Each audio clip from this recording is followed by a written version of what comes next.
Welcome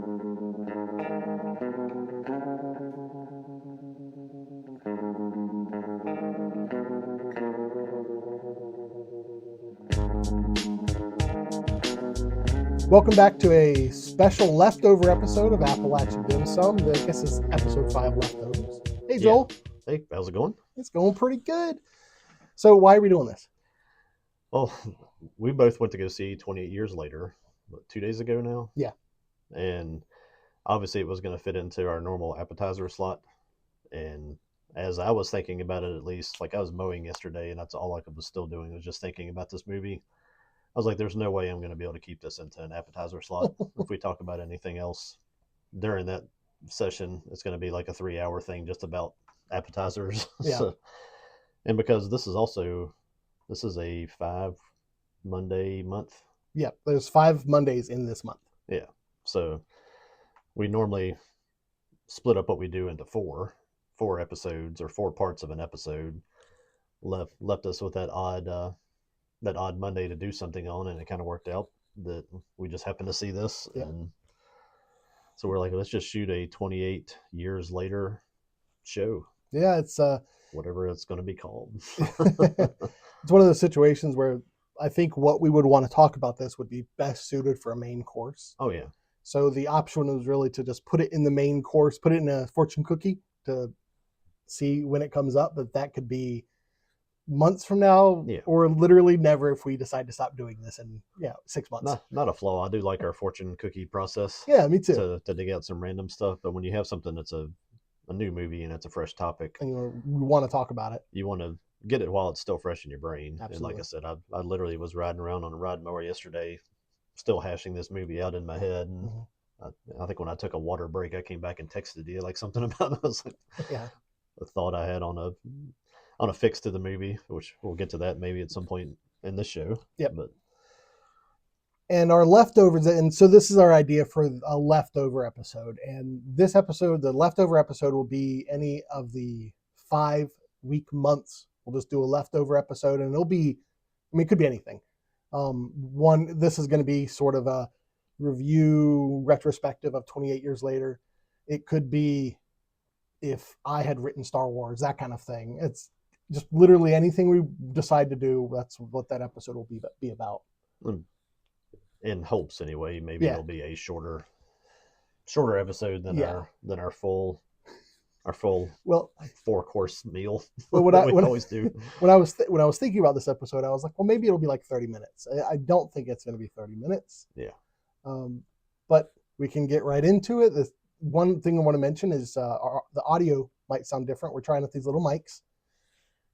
This is an ongoing process of trying to improve and fine tune how we do things. So this is one of the things we're going to try. I know I'm not the loudest spoken person because I've spent too many years yelling as part of a profession.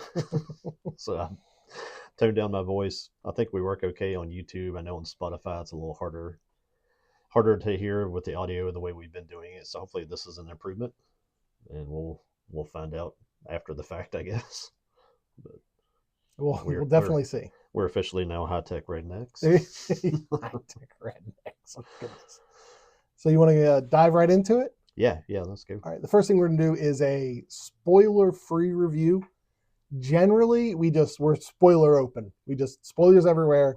But since this is something that's new, and I think this is maybe what we're going to try to do moving forward. If we talk about something that is new, still active in the theaters, we'll talk about. We'll try to avoid spoilers for a period, and then we'll open it up. And hey, we're going to just talk about everything. Yeah. So, spoiler-free review. You're a fan of the 28. What'd you call it? 28 Later series? Yeah, the 28 series. The 28 series. Yeah, and it kind of comes back to early days of my first DVD player actually being a PlayStation 2. Yeah.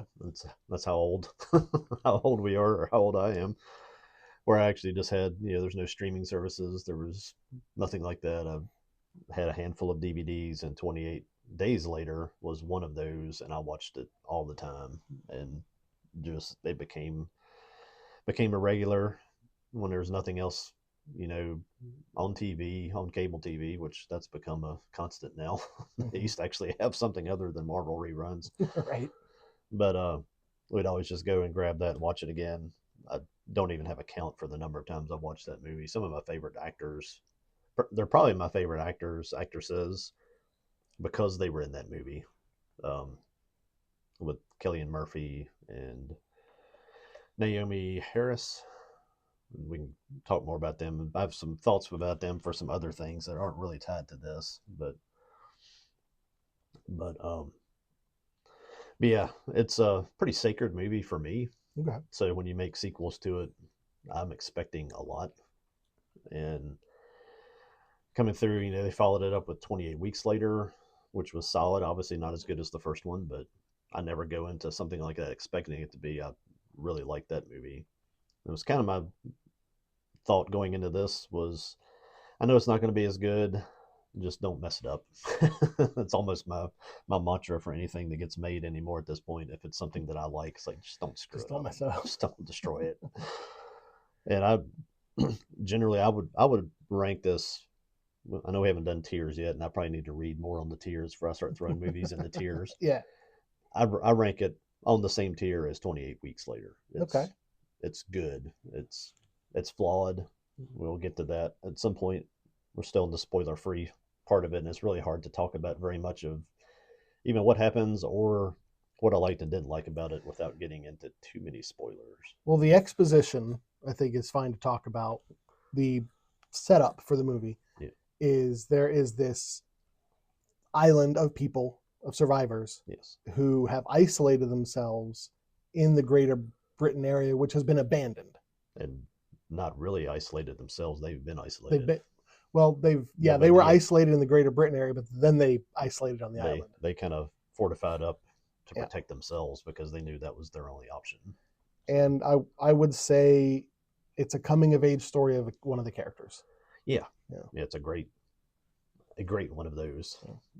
Don't see those very often anymore, especially with a young boy and his dad. So that was very, very nice to see. I've told you that last time when we were talking about The Walking Dead, I told you how I'm pretty blasé about zombies in general. Yeah. Because I felt before The Walking Dead even came out, so I would say probably at between 28 days and 28 weeks, between those two films, I had gotten the feeling of like, oh, the zombie franchise, the zombie idea is done. We've seen what we're gonna see. Yeah. And while I still kind of feel that, it's kind of in the realm of like vampires now or werewolves. It's like, okay, we know what a vampire and werewolf is. We're not going to really see anything new. But saying that, I quite enjoyed this film. Oh yeah. I thought it was really good.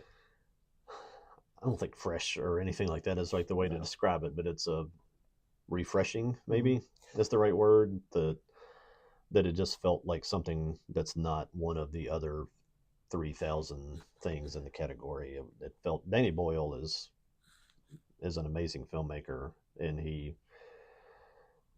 his style of films is kind of purposefully chaotic would be the way I would describe it, and it fits really well with this kind of movie. There's some movies that it's not maybe the best thing to try to apply it to, but it's a chaotic world, chaotic situation, and I think the way that he shoots things really work out well in this kind of storyline. And I think just the fact that he was the driving force behind this with Alex Garland, who's kind of almost like I'm never gonna say his name right, Guillermo del Toro. Guillermo del Toro. That guy. Yeah.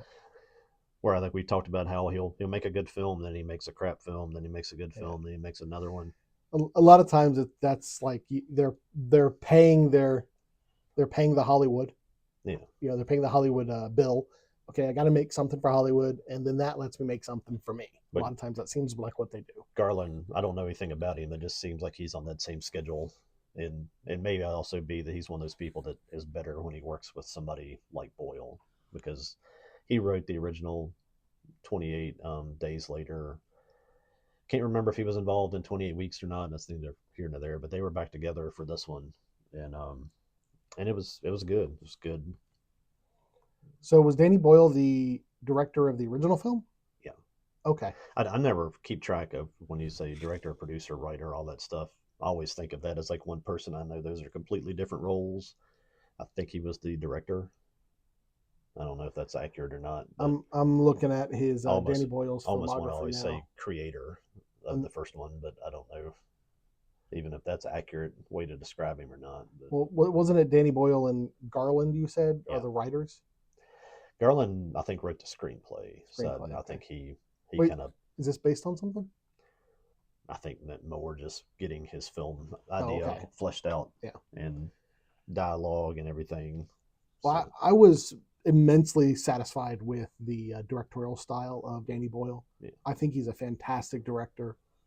He knows how to frame a scene, and he's not afraid to play around with filming techniques. he's got iconic things in multiple of his movies too. I mean, One of the directors that I would say he's in the same league of as Sam Raimi, because oh yeah, Sam Raimi is known to kind of try out different camera angles and techniques and stuff like that. So it's how much of an impression he makes of all the movies and things that I've seen, all the different filmmakers, creators, and things that I've explored.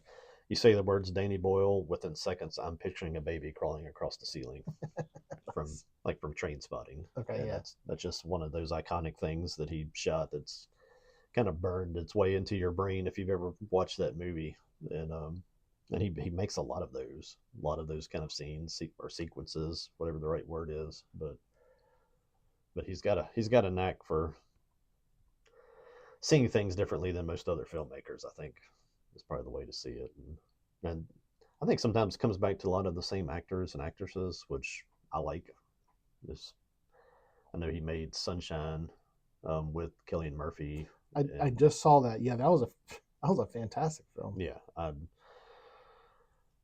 not not one that I watch frequently enough. Honestly, I don't really throw it in with like top whatever lists, but it's probably just because I really never think to go back and watch it. Mhm. But The other thing the other aspect of the film I was really impressed with was the sound design. oh yeah, The I don't even know if you would call it a track. The like ambience, the yeah, ambient it is. music of the film It's the music and was just spot on, and I think that like most films, I think it did a lot of the heavy lifting to set the mood and tone for the film yeah. I mean, and set it it's a apart little bit of from techno type stuff kind of, yeah. with other stuff mixed in, but it's all was it dissonant maybe is the right word. It's uncomfortable, and Uncomfortable, yes, it adds to absolutely. that it adds to that same feeling, and that's It actually gives the you that tense feeling.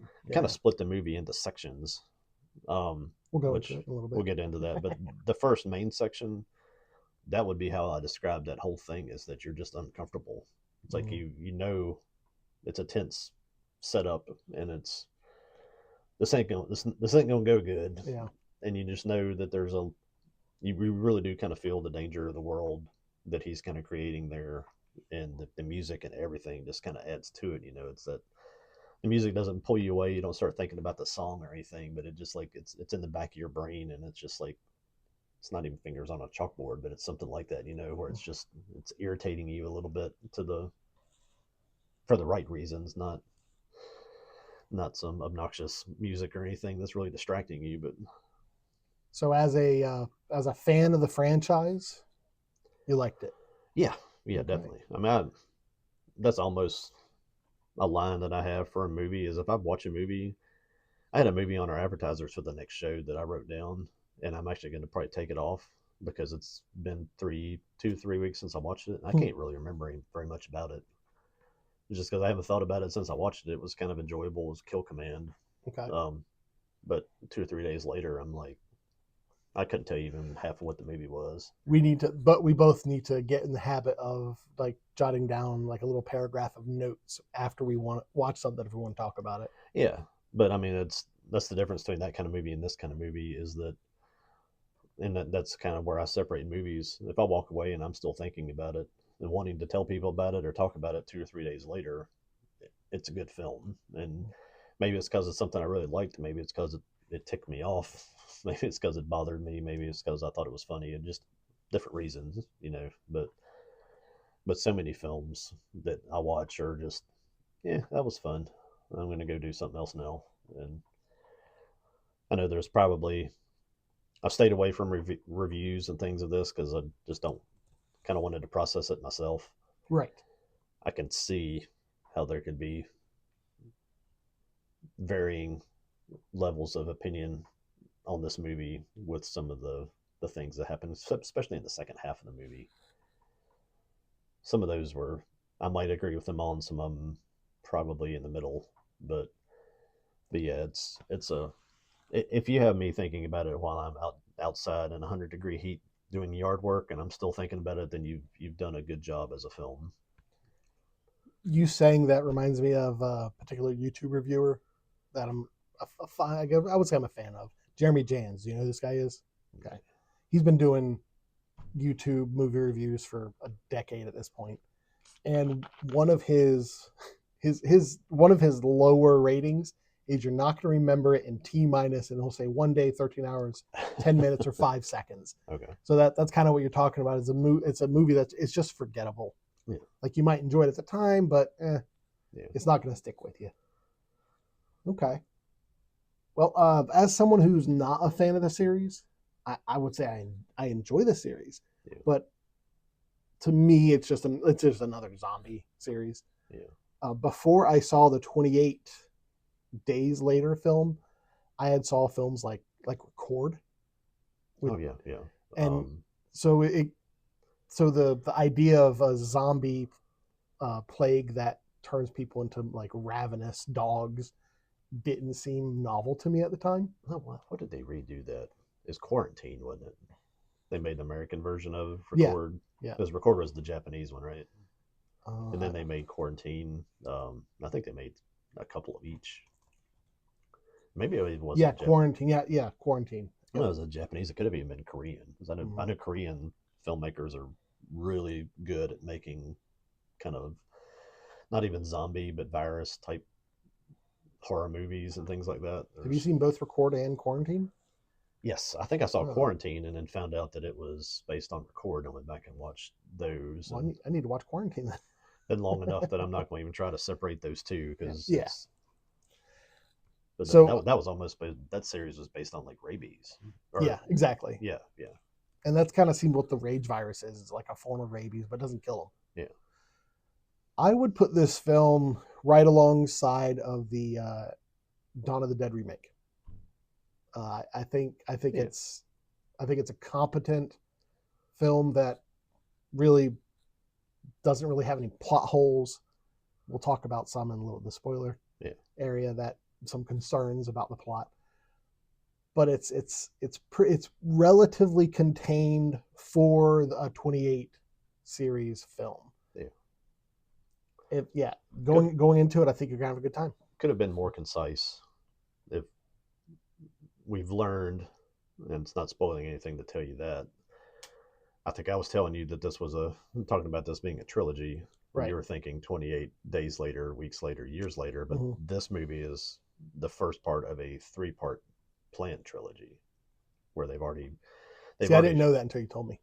They've shot I guess because they wanted to have the young actor that's plays Spike still aged 3 years, because he's playing a 12-year-old in the movie. I don't know how old he actually is, but he's still at that age that it's almost like when you leave school and you come back and the next year there from 6th to about 9th grade, you come back and it's like, who is that? Yeah, it's he's 14, so if they waited 2 years, he could look much older. He's at that age to where he's just going through puberty and all that. Yeah, so they smartly enough shot the first two. Okay. And haven't completed the second one yet, but I guess they went ahead and shot all their footage and stuff. Yeah. To have all that in place, which is cool. And then they have plans for that'll be a second movie called the Bone Temple. Okay. And then there's a plan for a third movie after it's that. 28 years later and then the Bone Temple. Does he have 28 Bone Temple? Yeah, it's like 28 years later, the Bone Temple. Okay. So it's good. It's like a subtitle. Direct sequel to this. Okay. Then a third movie planned after that, and I think those are kind of loose plans on that yet. But with the people involved, I know Cillian Murphy from 28 Days Later actually got some directorial credit in Oh, this one. cool. So I don't know I that. think he's involved in it. I don't know if he's involved with the whole series of them, or the future, soon to come series of them.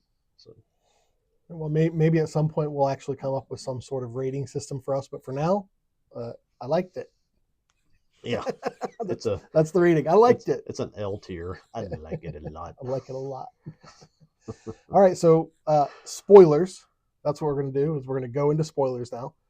We're going to talk about the film, the plot, our thoughts about things that maybe we thought could be better, or we thought they could have improved on, or been more thorough. Yeah.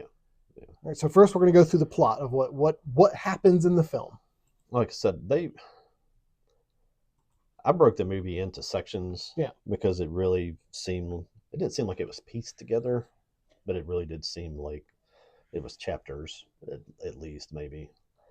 Or they have like the little prelude with kind of like that. a little flashback to the outbreak again, just to give you I guess, to ground this part of the world, because you know how the virus thing started in all the other movies and all that, but it's just giving you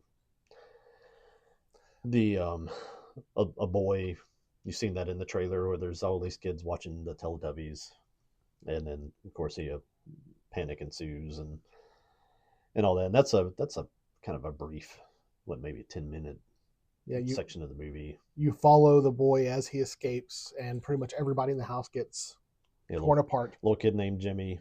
He goes to the church. Goes to the church where his dad thinks it's the rapture. The rapture, and is waiting for everybody to come in and get him. Gives him his cross. He runs off, and that's the last you see of Jimmy for a while. And that take of thinking that the zombies is the actual rapture. Like, I've heard, hey, it's apocalypse, it's the end of the world, all that, but thinking that turning into a zombie as being raptured, that's an interesting take. I don't know if I've ever heard of that before. Yeah, I don't think I've heard it that way, but I've also heard it. People think that it's going to be very biblical, fire, brimstone, things like that. Mm-hmm. That it's not always may not be what you expect. It's going to come how it comes. You don't get to what's the is it the end of Ghostbusters where you get to choose your destructor right. The Marshmallow Man. You don't get to choose your I don't think you get to choose your how Revelation apocalypse comes around. Which apocalypse do you want? Yeah, I really don't think I want to get killed by a marshmallow, honestly. But, and then it goes right into showing us the town, right? Yeah, and it kind of goes into this section. I just called it Dad and Spike. Yeah, introducing. That's Jamie is the dad, and that's Aaron Taylor Johnson. Mm-hmm. I always call him Kick-Ass because that's how I was first introduced to him. And he's one of those actors where he is in a lot of things right now. Yeah. And I think he's a great actor. I hope he gets to the level of acting credit that he seems to be aspiring to. Yeah, I think if you throw his name out there, there's still a lot of people that are like, who? Who? Yeah. Yeah, he's currently in that, oh, yeah, I know him. Yeah. You know, when you see him, I know that guy. What was he in? He's the guy that was this. Then people are like, oh, yeah. That yeah. Guy. Yeah. But just doesn't quite have the Tom Cruise name recognition. He needs to stop doing movies like Craven, though, if he wants to get that. Yeah, I guess it's whether or not you want to get paid or you just want to be artistic. And right. I guess sometimes I fault the people that made Craven. I don't fault the people that are like, I'll take that paycheck. Right. Did you see Bullet Train? With Brad Pitt? Yes. Yeah, he was great in that. Yeah, I had to think of who he was in that for a second because again, he was one of the twins. Well, he doesn't so much change appearances, but he's not. He doesn't have a typical look. He's not a Tom Cruise actor. That's kind of the way I think of it. Is like Tom Cruise, by and large. Like there are some exceptions, but by and large, Tom Cruise plays Tom Cruise. Yeah. Like you know what you're gonna get when you watch a Tom Cruise film. You throw a mustache and cut his hair, then he's one guy. You give him long hair and a beard. When I saw these trailers when we were watching, I think when we reacted to the trailer, that was the first time I realized he was in this. I thought it was just some random. I thought it was going to be one of these unknown sort of British actors they threw into this role. But I think Aaron Taylor Johnson has the potential to be seen as like Gary Oldman is seen now. Yeah. In 10, 15 years. Yeah. Because he kind of has those chameleon aspects that Gary Oldman has. Yeah. Yeah, yeah. He did a fine job in this film. I think he did good. Yeah, and they in this section you get a big part of the dad Jamie and this 12-year-old Spike. Um, Segments of him teaching him skills. You can kind of already assume that they've done a lot of training and stuff. I think you're kind of introduced to them like they're packing up to go out for his first venture out into the world outside of the little fort that they live in. There was a particular scene that I felt was very poignant, and when this scene happened, I was like, okay, they know it. These filmmakers know what they're doing. When what's his name, Alfie? Oh, no, Spike. I'm sorry, Alfie's the actor. When Yeah. Spike was gathering all of his things to go out and do this first hunt to kind of become a man. That's kind of how they were portraying it. Yeah. He was gathering all his things, and there was a little like Power Ranger toy. I noted the exact same thing. And he grabbed the toy, looked at it, put it in his bag, and then thought there was a beat. He pulled it back out and put it away and kind of said goodbye to it. I'm like, you're leaving the parts of your childhood behind and becoming a man. Absolutely. And this was a perfect example. Like I really think that scene needs to be shown in film schools to show don't tell. Because that's one of the things they always say about films is you want to show things, don't tell things. I don't think you could. You're in a world too where there's nothing. I mean, they're farming. They don't. He's not getting toys from Walmart. He probably found that on a scavenger's dad found it or something like that. And I'm sure that little Power Ranger figure is like my old Shogun Warriors Godzilla. It's my cherished thing. And that's the thing of taking that step, and didn't have to say a word about it. When they shot that scene, I was smiling when that scene happened because I was just like, that's awesome. That's well done. And yeah, they go out on the first hunt. They show his mom. Well, yeah. You find out that the mom and has some sort of condition. She has headaches. Need to line my notes here a little bit more. And they essentially take care of her. One of the things in this town that they really seem to cherish is the idea that everybody has a place, everybody has a job. Yes. And they show kids being taught, and they have like pages out of some book of like what the jobs you can be in the neighborhood, in the community. Yes. Like you can be a farmer, you can be a mechanic, you can be a seamster, that sort of thing. So they're really teaching these kids of you have a purpose and a place here in this community, and we need you to fulfill that purpose. And the mom not fulfilling a purpose and being sort of a burden on the community, I thought was an interesting aspect of the setup. That character is, do you say it Isla or Isla? Isla? I don't know. Ilsa? No. Isla? Probably Isla. They were speaking with that kind of like Glasgow there was an accent. accent. There's a lot of times I was like, what'd they say? But that was Jodie Comer, the girl from Free Guy.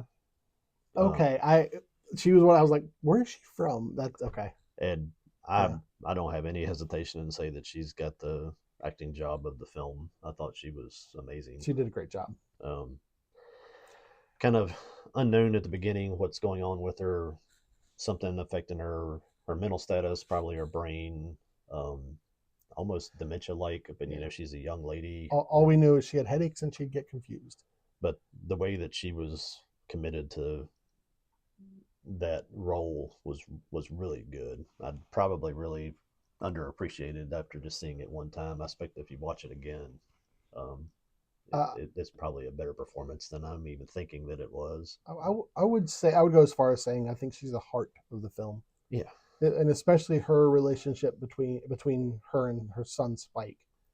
They really have something special. He centers her. Like if she's getting confused, she can focus on him and get centered and kind of come out of it.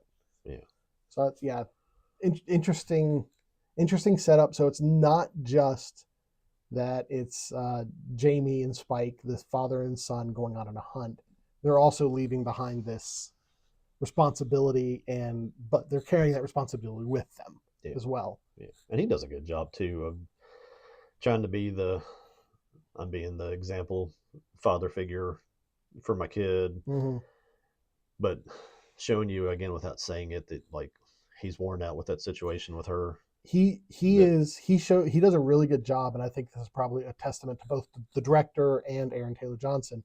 He shows a good job at being flawed, oh yeah, and not just in the moments where you see him do flawed things. yeah, yeah. Just that, you're in your 30s and you're kind of dealing with a problem that we would have in our Yeah. 70s and 80s, dealing with your spouse as they're aging and having a problem. And Dealing with that, dealing with the son, dealing with the hopes and dreams of the community. He's got a lot on his shoulders. and knowing it's definitely worth saying again. I think we kind of covered it there that they're on that island. They're not allowed off the island. The island's Nope. patrolled by basically by NATO or something. Mm-hmm. You actually see patrol boats going by. So everybody that's there has to have some sort of awareness. Is like, this is as good as it's going to get. Now the patrolmen, like the NATO patrolmen, are they keeping them? Are they keeping them on the island, or are they? I got the idea that they were patrolling like all of Britain because Yeah, all of I think Britain's it's quarantined. I think it's the entire. We Yeah, never see it because we get to see this little yeah, it's a tiny little little mini piece, little picture island, of it. But and I think they've that could have been maybe just fleshed out a little bit better, maybe in the opening parts, if you just showed maybe people trying to escape and then showing a gunboat like gunning people down or something. mm, That they've gotten to the point of, we're not talking about this anymore.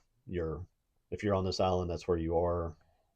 I'm sorry, yeah, but yeah. They did explain real briefly in the beginning that they've abandoned the people in yeah, Britain. They said, so, I'm sorry, because this thing has to run its course. No I one can forget come how in, no they one can said go it out. when they said it, but it was basically that at the end of 28 weeks later, you see zombies coming out of the stuff running towards the Eiffel Tower, so Yeah. it made it to Europe. They basically say that they beat it back out of Europe back to the island, and that's as good as it ever got. And for whatever reason, they couldn't get any more control of it than that. So We did talk about how we think if this really happened, I don't think that they would be abandoned to the degree that they were abandoned. I mean, we have planes; these things aren't flying around, yeah, so that I've got they could have done supply drops and stuff I've got several things to talk about, sort of with in the later section. maybe Okay, the we'll wait. problems or weaknesses of the movie section. But it's definitely a thing that would be a debatable part of the story. Is like, what you'd have people that would want to be like, just nuke the place. Yeah, It's like, we can't take any more chances. We've already tried to like sort of spearhead back into it like they did in 28 weeks later. Excuse me. And that turned into chaos that got a whole bunch more people killed. So like, why are we even messing with it? But then you also would have the people. It's like, you can't just kill innocent people.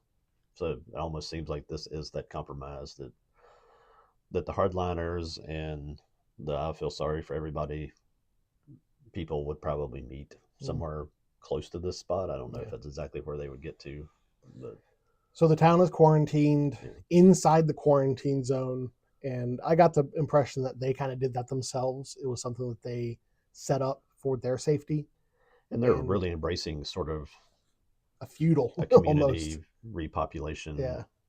We're going to be our own workforce. See lots of young mothers with Mhm. multiple kids, lots of pregnant ladies walking around. A lot So, of signs like "Do your part," "Don't take more than you need," that kind of stuff. like, should a dude taking a shower real quick? Yeah, It's like, don't take too long. don't take too long. Don't waste the water. Yeah, Um, I think there was a shop where you could go and get like a shirt from or something, like sort of like a secondhand store, and it was like, don't take it if you don't need it. right. Um, And the setup of the first part of the film, at least, is you have Jamie taking Spike out on his first hunt, and he's going to be, like we were saying, he's becoming a man, and they have to go across this land bridge that appears only at low tide. yeah, it's kind of their safety device. I'm not completely sold on that. I was sitting there thinking, because they've got their little fort and they kind of have a watchtower there on their end. My thought was like, why don't you have one on the other end too? Why would you want them to get all the way All the across? way there. But again, that was kind of their little setup of how they separate themselves from it. It is like a little Mostly tiny. to get that amazing scene of them running across it. It's I think when you get to the sort of northern part of the British Isles, there are a lot of small little island towns and communities, fishing villages and stuff up there. I don't know if it's east or west side of it. Um, so that my thought, especially with the dialect of everybody there, that it probably was a very rural kind of coastal, maybe northern part of England. Um, it doesn't matter exactly where it was. I know when you get south, that's the London was grew where it grew because of its proximity to Europe. So Mhm. you get on the north part, that was the less desirable part to develop. So Well, it looks like it was actually based on a place called Holly Island or Holy Island, not Holly, Holy Island. I wonder if there is a crossing okay, causeway, so I could see that being like the land bridge being the remnants of yeah, the causeway. an old road Yeah, to get in and out or something. interesting. I kind of like that. But yeah, they go to continue down the plot there. They go out. They first encounter the fat crawlers, which is probably a cool part of this movie too. That I thought is that they acknowledge the fact that viruses mutate and things change. This is 28 years after the last one. They react differently in different people. So there are these things that are just gelatinous blobs that are just crawling across the ground of the floor of the forest and like eating worms off the ground, and so heavy and so whatever, they just can't even stand up.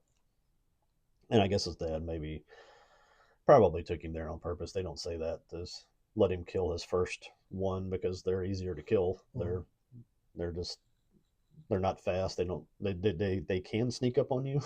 As we'll see later. But an easier target, so they encounter those. They kill a couple of those, and then from there they are going like up a hill, and they encounter the runners, which are kind of the more traditional The ones. faster ones. At this point, are they the naked? Yeah. I guess you've been running around for 28 years. You've run all your clothes Your off. clothes are gone. So warning on that one. If you're thinking about taking your children to see this for some odd reason, don't. Because there's a lot of full zombie nudity in it.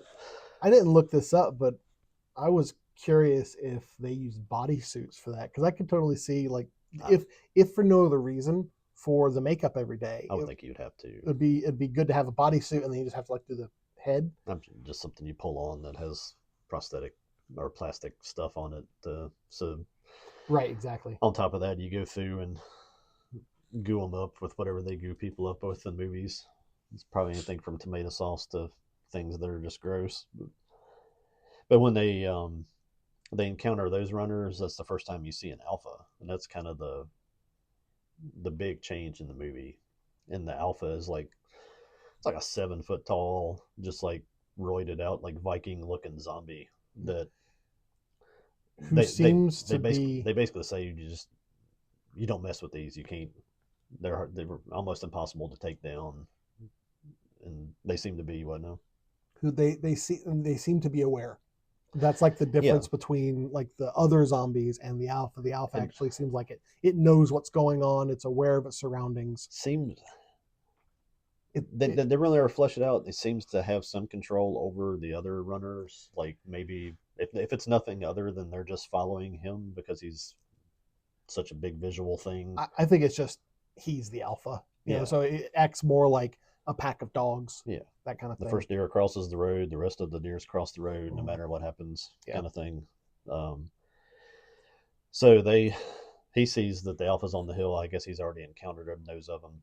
Speaking of the dad, so they turn and they run. Yeah, he told a story at one point about when they saw an alpha. Yeah, Yeah. So and in that kind of panic and chaos, Spike tries to help and kind of loses his cool, starts missing his shots and stuff like that. that was fantastic. You kind of knew why they were doing that to show vulnerability for Spike and give him a character arc. But it was a great, I think, a great way to show not only Spike is still a child, he's still growing, but also show what Jamie would go through for his son and how he Or continually gave him the opportunity to grow and to get experience. also what everybody on that island, all the men deal with. Yeah, yeah. That they've all been through that. It's the reason in police training that we go with simunitions, which are basically like paintball, and put people into situations where they're really exchanging fire with people, is because even in a play situation that you know you're not going to get killed, you'll see some people just panic. And you're Yeah. like, they don't need to be an officer. Right. We need to talk to your chief or your sheriff. One criticism I had during those scenes is I was like, why wouldn't you bring more arrows? Yeah. Well, I was thinking too, I guess I'm conditioned to it from Daryl in The Walking Dead, is that every time Daryl kills something, he walks over and gets his arrow back. And I was kind of thinking with the resources, it's like, why would you? You'd want them back, but also they're bloody. They've got the virus on them, so you wouldn't want them back. Right. That was my whole thought because I did think that as well. Well, why don't you go get the arrow? But then you have that blood, and you have to either wipe the blood off or carry around a bloody arrow, which could accidentally infect you. Because Yeah, all that takes unlike is somebody unpacking at the back in your town, and they pull the arrow out and cut their hand open, yeah, and you have an outbreak in your town. and yeah, unlike The Walking Dead, where it's found out that well everybody's already infected. Yeah. This one, what is if you get infected, you turn very quickly. What is his name? The dad, and 28 weeks later that is asking, or no, 28 days later that's asking for Killian and them to help them get away out of the city. And he's in like Harry Potter, he's in all those things. No.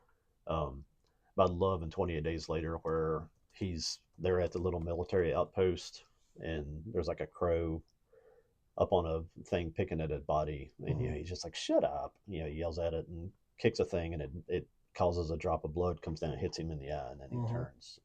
Brendan Gleeson. Brendan Gleeson. I love that. Yeah. I hate that part of the movie because it's like you like him as a character, and it's right. like, oh no, but I love how that happens in there. That it's just that simple. That he's just like, there's a crow calling. He's like, shut up, and he takes a drop of blood to the eye, and then he's gone. Yeah. And so yeah, you wouldn't want to be gathering your arrows, I guess, in hindsight there, but they run from that.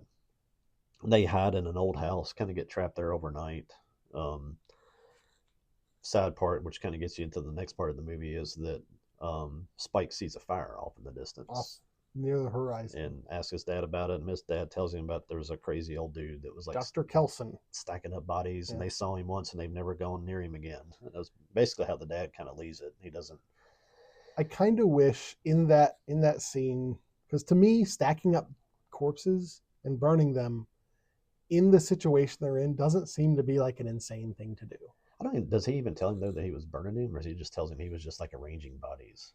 Because I think his dad is trying to make sure that, seems like he doesn't want him to know that he's a doctor, or that because he just tells him there's this crazy old dude that was like stacking bodies. Because it's later the old guy. Yeah, you're right. The old guy tells Spike Sam. Yeah, you're right. Yeah, he didn't tell him he was a doctor. He just said he was this insane man. He just tries to cut off stacking up corpses. The thought of we're going to see him. Don't even try to think about that guy. That's not an option. But more in like the world, it's I don't see why in that situation they would be freaked out by that. Yeah. I mean, there are rage people running about, and you see this guy stacking corpses, and I don't know. I would assume if I see a fire and I see a line of corpses, I'm going to put 2 and 2 together and make 4. Yeah. And so I don't know why they wouldn't realize that. And the guy seemed friendly. They showed a little flashback, and he had a corpse over his shoulder where he was just taking them, like laying corpses out, and he saw the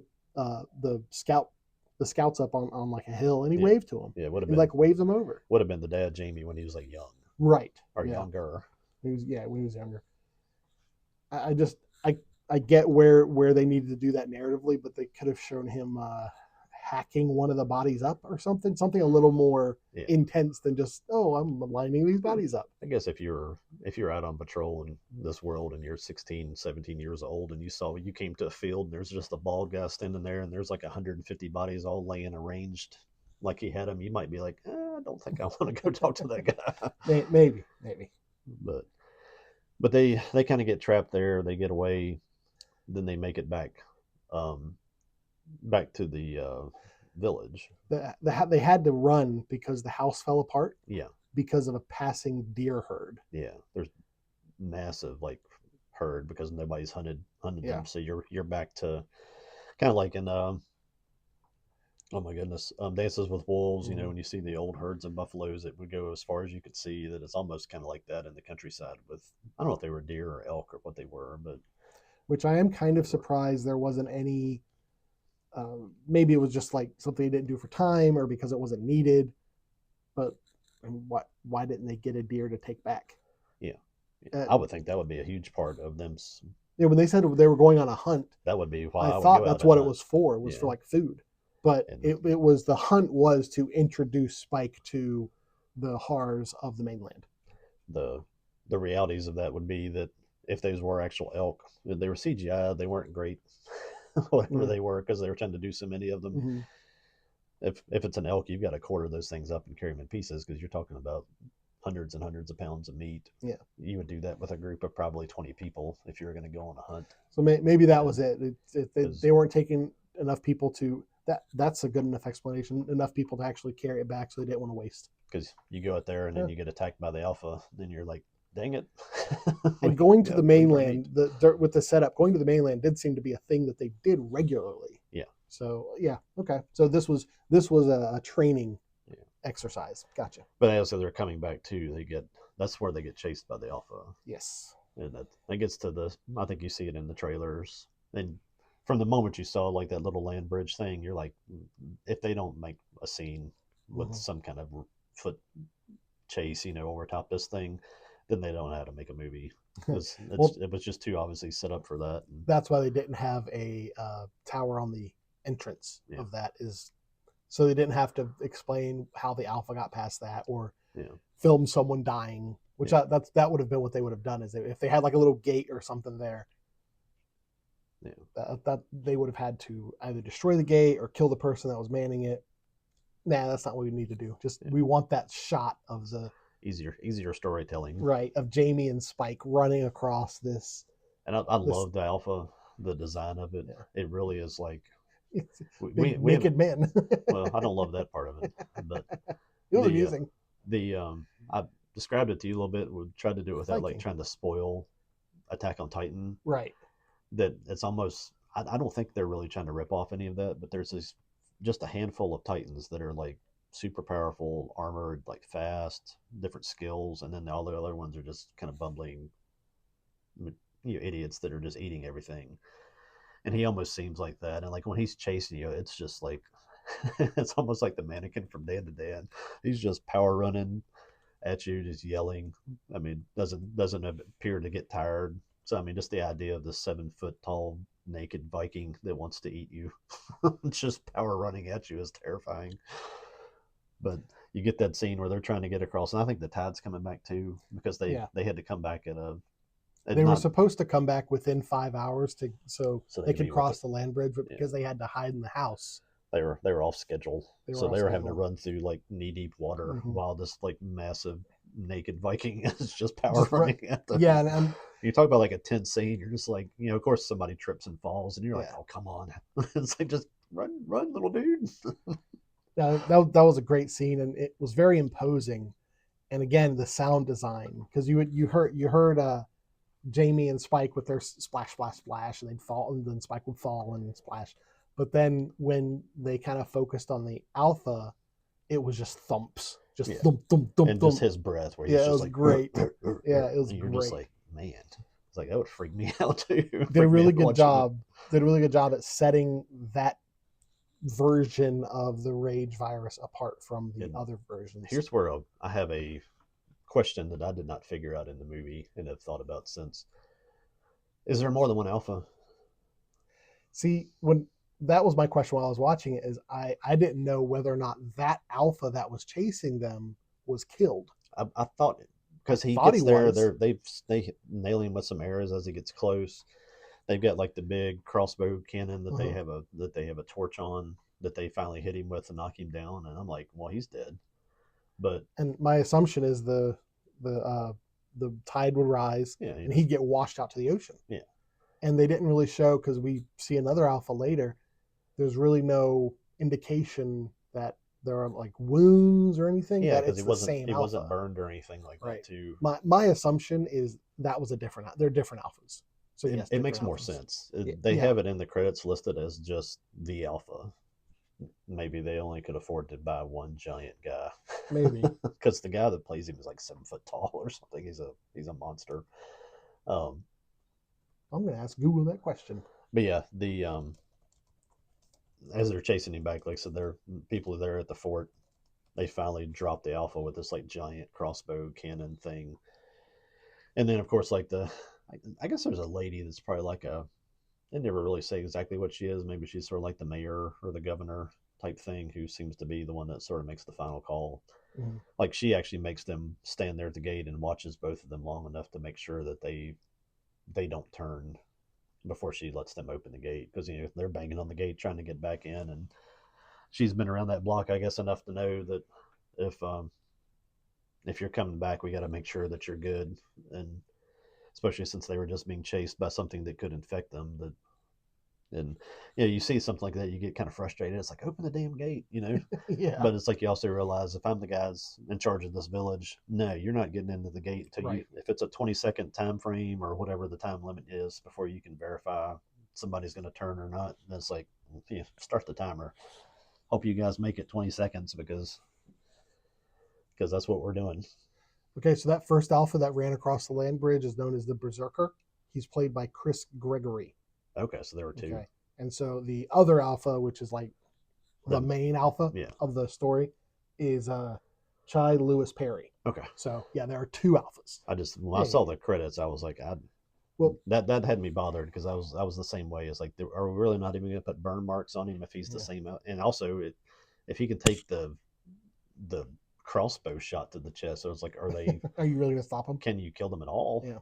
I had lots of questions that kind of came out of that sort of ambiguity of what happened right there. But also, I think that kind of shows how they knew what they wanted the alphas to look like, because they did look very similar. They were just large men with like way overgrown hair and beard, and just like jacked and wet. Yeah. That's the alpha look. Yeah. So and as far as we know, the alphas are only male, as far as we know. Yeah. And it really did, between having the fast ones, the slow fat ones, and the alpha, I got strong video game vibes off of that. Yeah. Really strong video game vibes. There's a video game called Dying Light that to me, this is the 28 series is like the film version of Dying Light. They're very similar in tone. That's one of the things that I try not to get into too much on this, but there's lots of little pieces, even like Titan, that I feel like probably got picked from lots of things, and maybe it's just impossible to make something at this point without borrowing from something. I forget what the term is. I want to say convergent creativity, but I don't think that's the right term. Yeah. There's this idea where two people consuming the same media and being influenced by the same events can reach the same conclusion and have like the same idea, but they're not really aping off each other. This happened like with The Matrix back in the late 90s. Yeah. There were all sorts of films that came out that were like, well, is reality real? Not necessarily all of these films just saw The Matrix and was like, well, let's do a movie like that. You know, like The 13th Floor didn't know about The Matrix when they were made. Dark City didn't know about The Matrix. It's where the phrase "great minds think alike," I guess, comes exactly. So I'm willing to be charitable enough to say I don't think they're intentionally aping off these things. If they are in any way, it's more like a homage kind of thing, homage sort of thing, where they're paying respect to that property. So they get back in after the chase scene. The town has already sort of planned a party for Spike. Mm-hmm. Is becoming a man party. Spike's not into it because he thinks that he failed because he panicked. And then I think his dad's like, dude, it's fine. That's how it happened for all of us. You know, we're not all storybook superheroes. We go out here and just try to live and get back. And his dad gives him the name, the Giant Killer. Yeah. He really, really talks him up. At one point, they're in the hall and everybody's dancing and just telling the stories about what happened. And his dad is talking about how he's just felling the runners. And Spike was like, but Dad, I missed. And he's like, oh, no, you didn't. Yeah.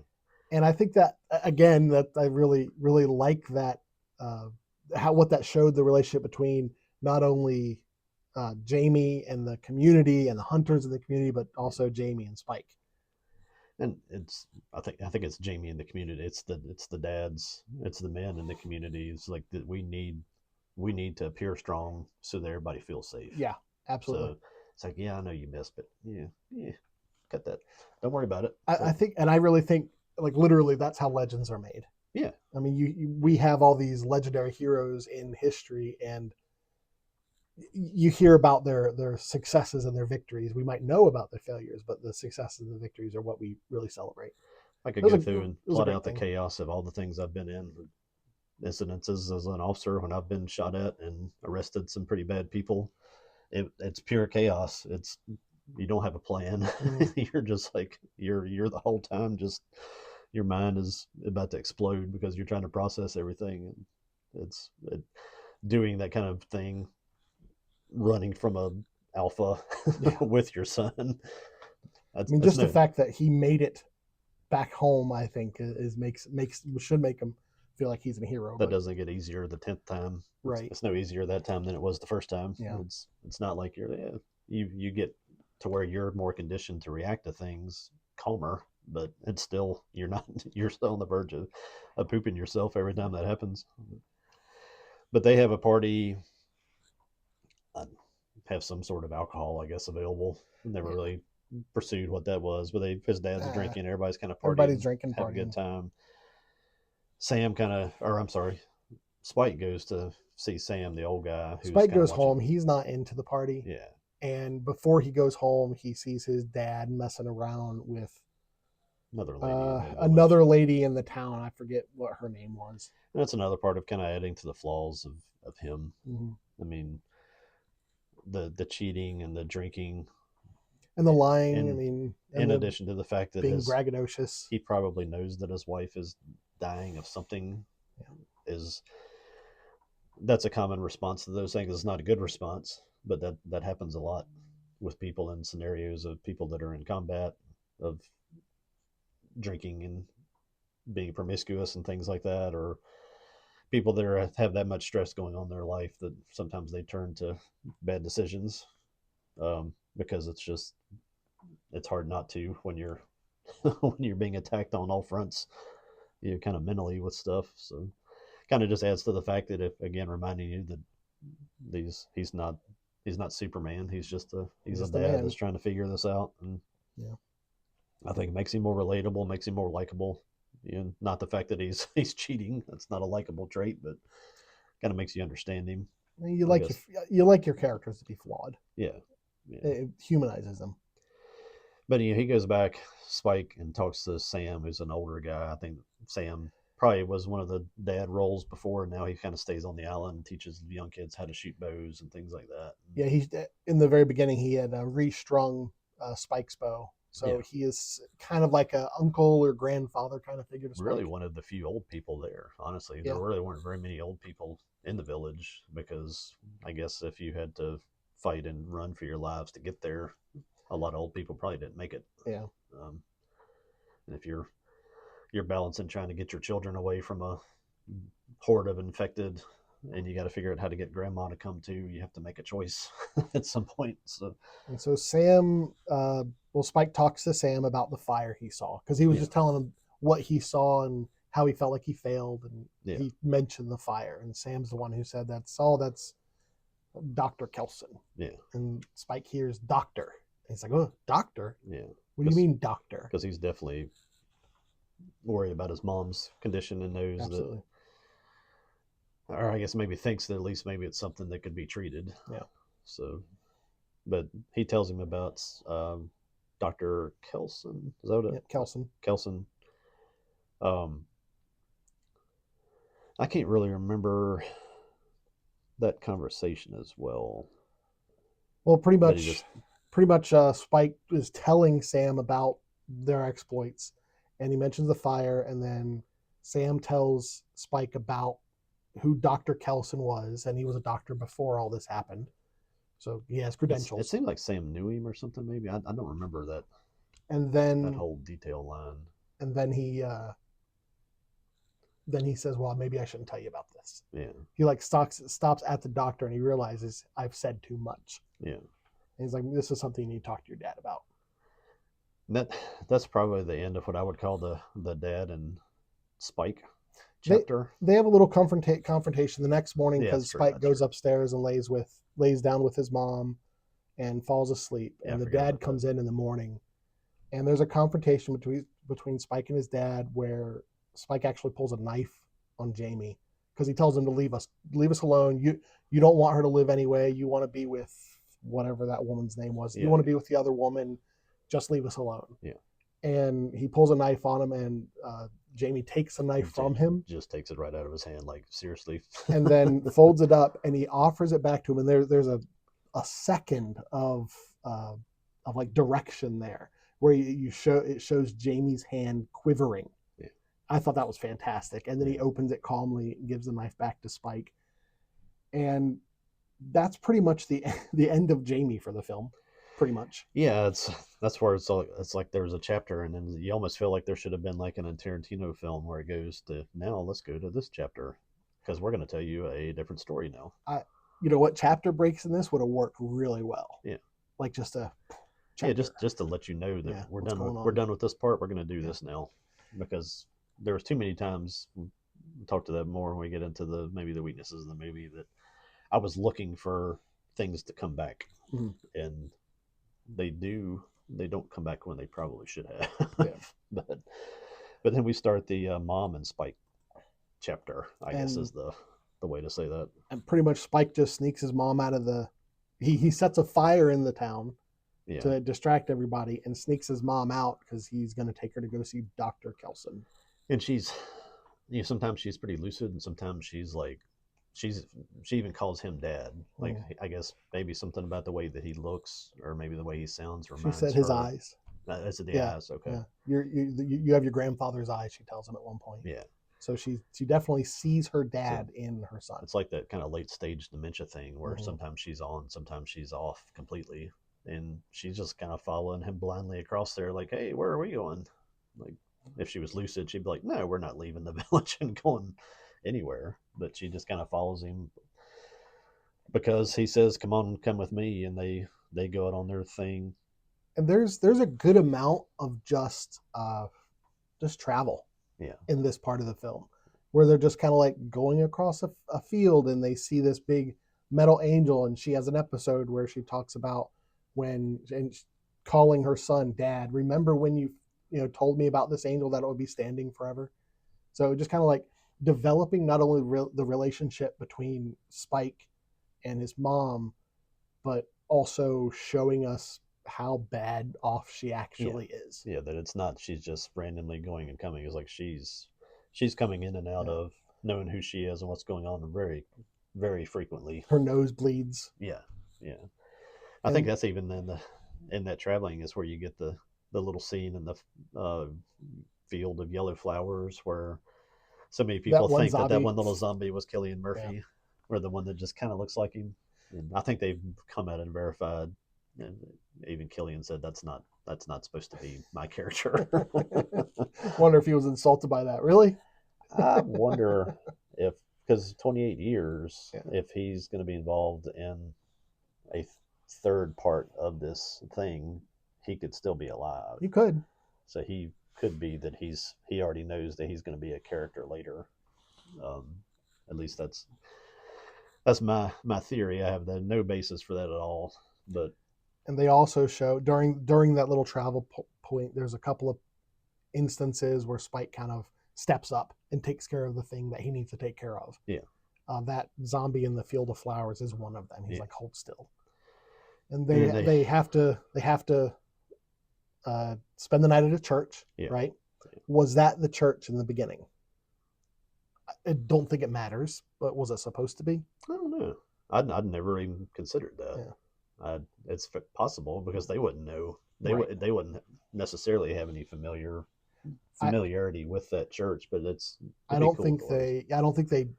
don't recall anything that they did explicit that would tie it to the one in the beginning. But it makes sense when you get to the end of the movie that they're in this same area. Yeah. That little Jimmy ran out of that church at the beginning. I was somewhat expecting for them to find that cross at the church that little Jimmy had at the beginning. Kind of getting into the we'll get to the rewrite part. To me, this would have been maybe the area to bring little Jimmy back into the story, but But what actually Did not happen happens there. is they stay there for the night, and Spike tries his best to stand watch. Yeah. When you're 12, it's like I can remember the first time I tried to stay up and like watch like a late night movie with my dad. That I was like, oh yeah, I'm in, and 5 minutes into maybe just the opening credits, and I'm out like a light. It's hard to do when Yeah. you're young. Yeah, when you're young and when you're old. But he falls asleep, and one of the fatties comes and Tries to eat his shoelace. yeah, just crawls up on him, and he's like not waking up at all. At all. He's out. The thing just it comes. I love that scene because it starts off on the other side of this like pretty huge. I don't know if they were in a courtyard or if it was like Oh what part of no, the church it was. it was it was a chapel. Like they were sleeping at the altar. Okay, He was sitting at the altar. so it was probably where there used to Like be where all pews the and pews stuff. and Yeah, stuff. he But comes in like the front door and crawls. it's all like wide open, so you just Yeah. watch this thing just like slowly crawling. You're like, all right, kid, wake up, and then you're like, all right, he's getting close now. Wake up, kid. Yeah. that part of the filmmaking is great. It actually, like I said, it gets to him. Those things are literally just like crawling with their face down, just Looking for worms. scavenging Yeah, off the bugs ground. and worms and It stuff. gets to him and like sticks his shoelace in his mouth and tries to eat it, and then like chokes Chokes on on it, it. and spits it out. And you're like, okay, you have to wake up now, and he's still just out like a light. It gets like 6 inches from his sleeping face. It's then you kind of get like one of these little Danny Boyle dream sequence things where it's kind of just I'm assaulting your mind with subliminal messages, Yeah.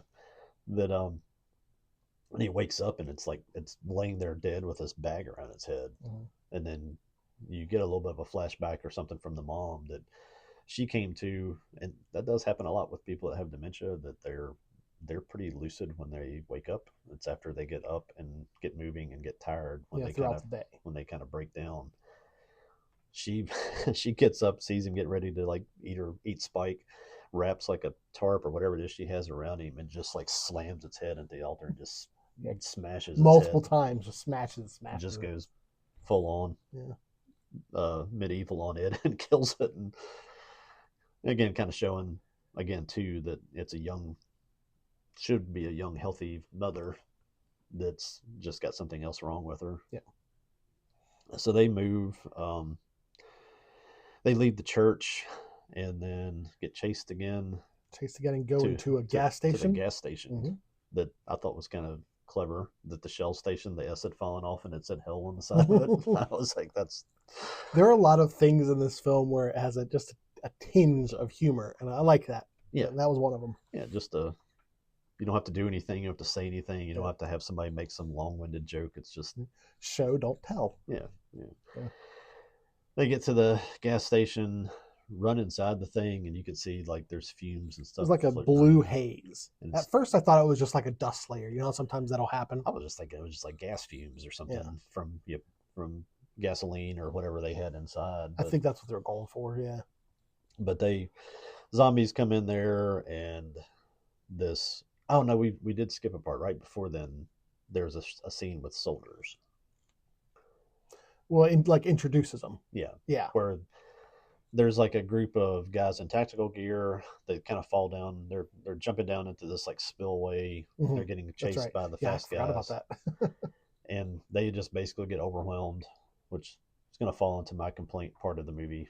There were like 10 of them, and it seemed like there was only like maybe 12 or 15 infected chasing them. It was like, if you have any tactical skill at all, that's over in like 30 seconds.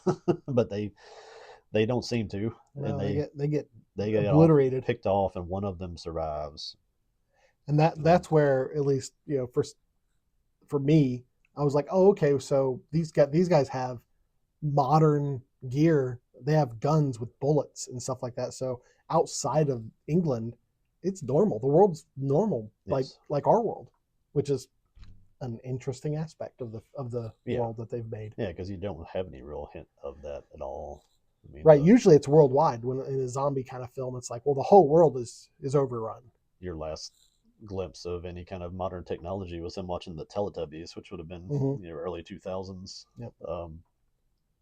But the one soldier that gets out of that little like melee that seems like one of those sort of plot device things I wasn't as crazy about is on the roof of that gas station, because I guess that's where he ended up after he escaped. Which again is one of those convenience is, then I'm like, come on, you can write better than that, guys. But they he shoots down inside, around, ignites the gas, and it burns all the zombies, but they're laying on the floor, so they live through that again. Yeah. That's just kind of too That Marvel Star Warsy for me. I was like, nah, you come on, guys. that's a suspension of disbelief. You're like, okay, well, just go with this. Yeah, I mean, And he had a gun and bullets. He could have just shot zombies. I mean, and that was mostly to introduce Eric. Eric the Swede. Yeah, and that I think he was just kind of a plot point to get them to the next location. He was, and I think he was the other, and that probably was their attempt, was to show that the rest of the world is doing its own thing. Right. Because you get into him talking, and he talks about how if you're left on the island, that's it. Yeah. So like he didn't have from what he was saying. Well, now he's on the island. Yeah. They're not going to come get him. They're not going to let him go back. So this is him. He is here. And they even talk about him going back to their town? I don't recall. I'm trying to wonder if that was me thinking. I wonder if he's going to go back to the town. I don't know.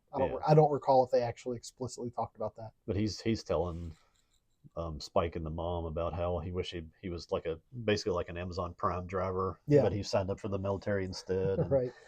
He's trying to describe to them that you order things online and things get delivered, and they're just kind of Spike's looking at him like, what are you talking about? I don't even know that.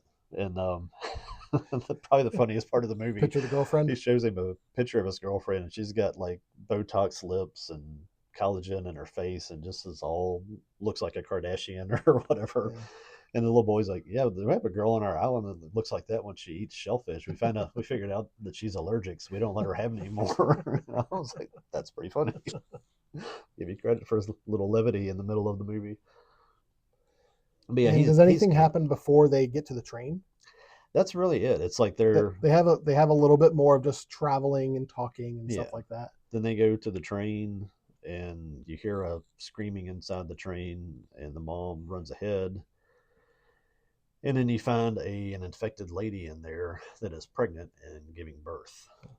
Now, we did see the pregnant infected a few scenes earlier when they just kind of showed the infected milling about with the alpha.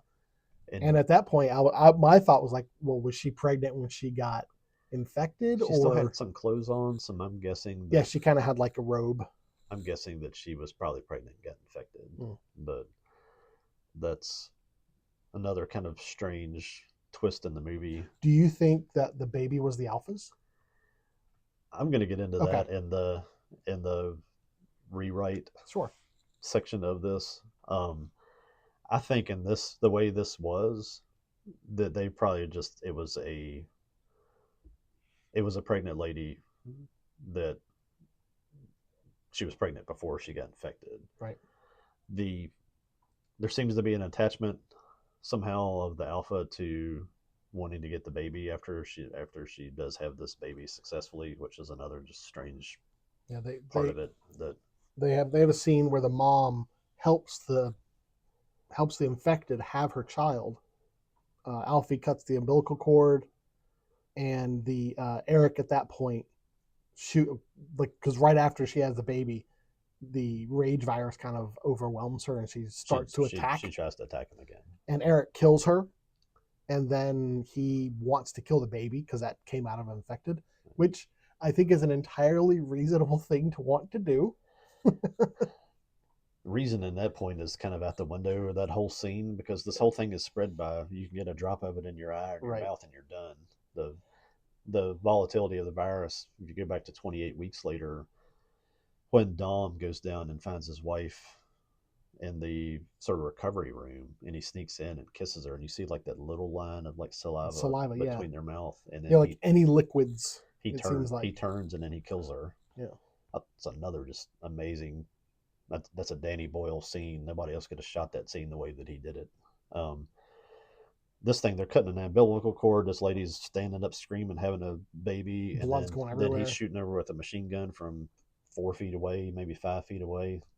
There would have been splatter on all of them. Somebody would have got something there. So again, another kind of, okay. Okay. We'll talk about what would have been cool later.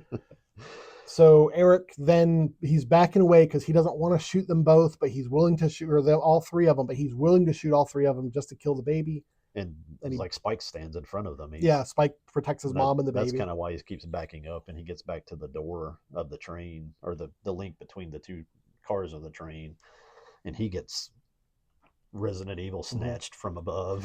Now, one of the things that Alpha does, and one of the things that we didn't mention this in the initial hunt with Jamie and Spike, is they found an elk from where the zombie pack was eating one of the elks. They found an elk head in a tree, and Jamie realized, well, that's an Alpha. Yeah. So that's one of the things the Alphas like to do, is they like to pull the skulls out with the spine, Mortal Kombat style, and carry them around. and carry those things around. Yeah. I think even like swing them at people and Right. stuff like that. So that's where the Swede ends up, as he gets despined. Decapitated. Yep. And then literally right after that, they jump out of the train to escape, and the Alpha's just right about to kill him. And Dr. Kelson shows up, who was played by Ray Fiennes. Blow darts him. Which I didn't know that. It was a pleasant surprise. As most people are, I think Ray Fiennes is one of those actors where everybody likes him. Yeah. I don't think anybody that doesn't like Ray Fiennes. So it was a pleasant surprise to see him show up. I recognized him in the trailer, and they always show that scene in the trailer where he's like walking. He looks like he's like being aggressive or something, kind of through like where all these bones are stacked up. Mm-hmm. I had this impression that he was going to be some weird cult leader, and he's not. He's by himself. He's a cult of one. And now he, like you said, he stopped the Alpha with a blow dart, and it kind of tranquilized him. And he was kind of standing, and did they not say morphine? Did it? I think so. He had morphine. Yeah.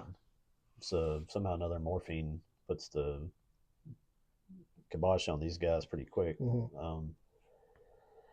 That's actually plausible with a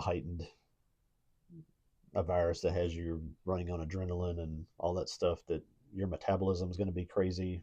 So getting morphine into you, working that quickly, is pretty. I don't know if they even thought it out that well, but that's pretty well thought out. But let's see, and then they pretty much go directly to his boneyard. Yeah. And that, what was the phrase? Mortis memoriam. Remember the dead. Basically. Remember the dead. Yeah. Yeah. Remember the dead, and remember you're going to die. That was the phrase that they had. It was some Latin phrase. But as you come into this thing, there's all these towers or trees probably that are just wrapped in like femurs and arm bones and stuff like that, where they're all kind of adorned with them. When you get to the center of it, Memento Mori. Okay. There you go. Remember you must die. You get to the center of this like little place that he has, and there's this giant tower of skulls.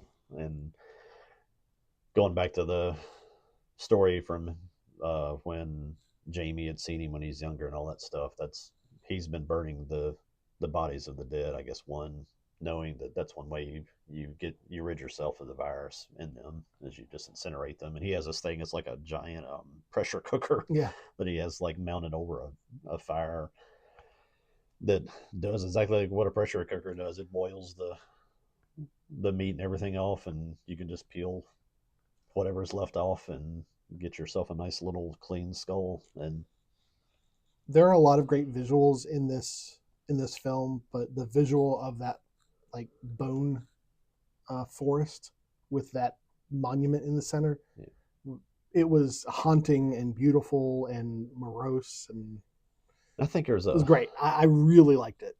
There's a plot thing there too that was missed somehow, in that for the most part, when you're dealing with Dr. Kelson, none of the infected bother them. He puts iodine on himself.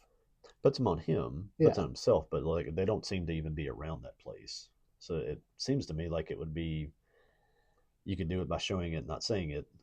Maybe just showing groups of the infected coming there and seeing that big visual of all that stuff and just like veering off, like it frightens them away or something. Because without hearing explanation, without being told explanation, my assumption was they were put off by the smell of burning bodies. Could be. That was my assumption. And he said something about the iodine is that they wouldn't mess with you if you're covered in iodine. Right. So that's why like you see like him in a clip, he's orange. I did find it weird that they didn't paint either of them orange. Like Spike should have, or that should have been an offer. That there wasn't like maybe he doesn't have enough of it, but if he had a source from it, maybe there was a barrier. That could have been a little plot thing to explain why that was. Show him like area. Spraying around him, or hanging it on rags, on sticks or something. Just. Or if the outer, and this might be something like this might be in the film and we just missed it, but like what if the outer layer of trees that had bones on them were just orange? Yeah, that sort of thing. Yeah, I think they could have done something with that. That's an interesting thing with Kelson is like I haven't seen Olive Oil's movies, but everything I've seen has Kelson in it, some way, shape, name? Or form. No, like the crazy guy. In Sunshine, it's the guy that wants to. Oh, the character type. Yeah, he's the one that wants to. Who's sitting there burning himself in the sun as they get close to the movie because he's euphoric about getting burned and. Maybe Boyle likes to have some sort of spiritual aspect. There's something there because it's like you almost can expect this character in anything that I've seen from Boyle.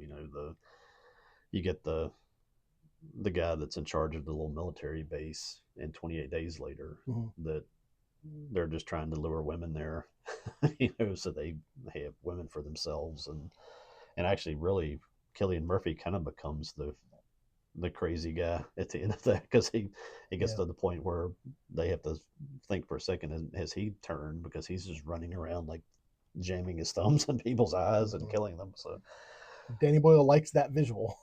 Thumbs in the eyes. Yeah, so whatever his affinity is for that. It's just a horrific visual.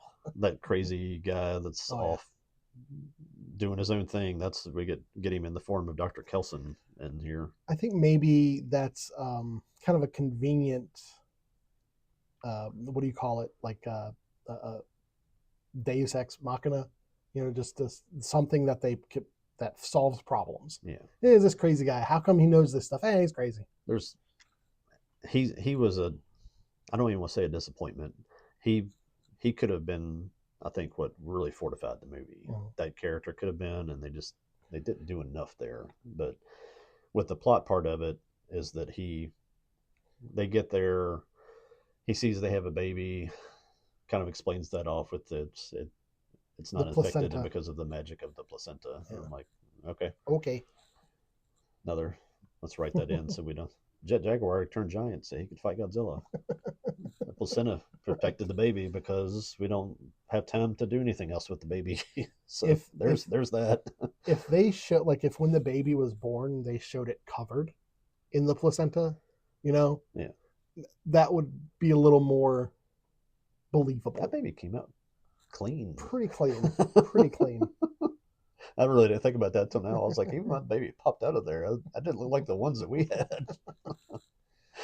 but there's a little ritual that Kelson goes through with Eric's skull because he gets the skull from the Alpha who was carrying it around. Yeah. And he cleans the skull and he kind of explains to Spike memento mori and showing how his whole setup there is really a memorial to those that have died. Yeah.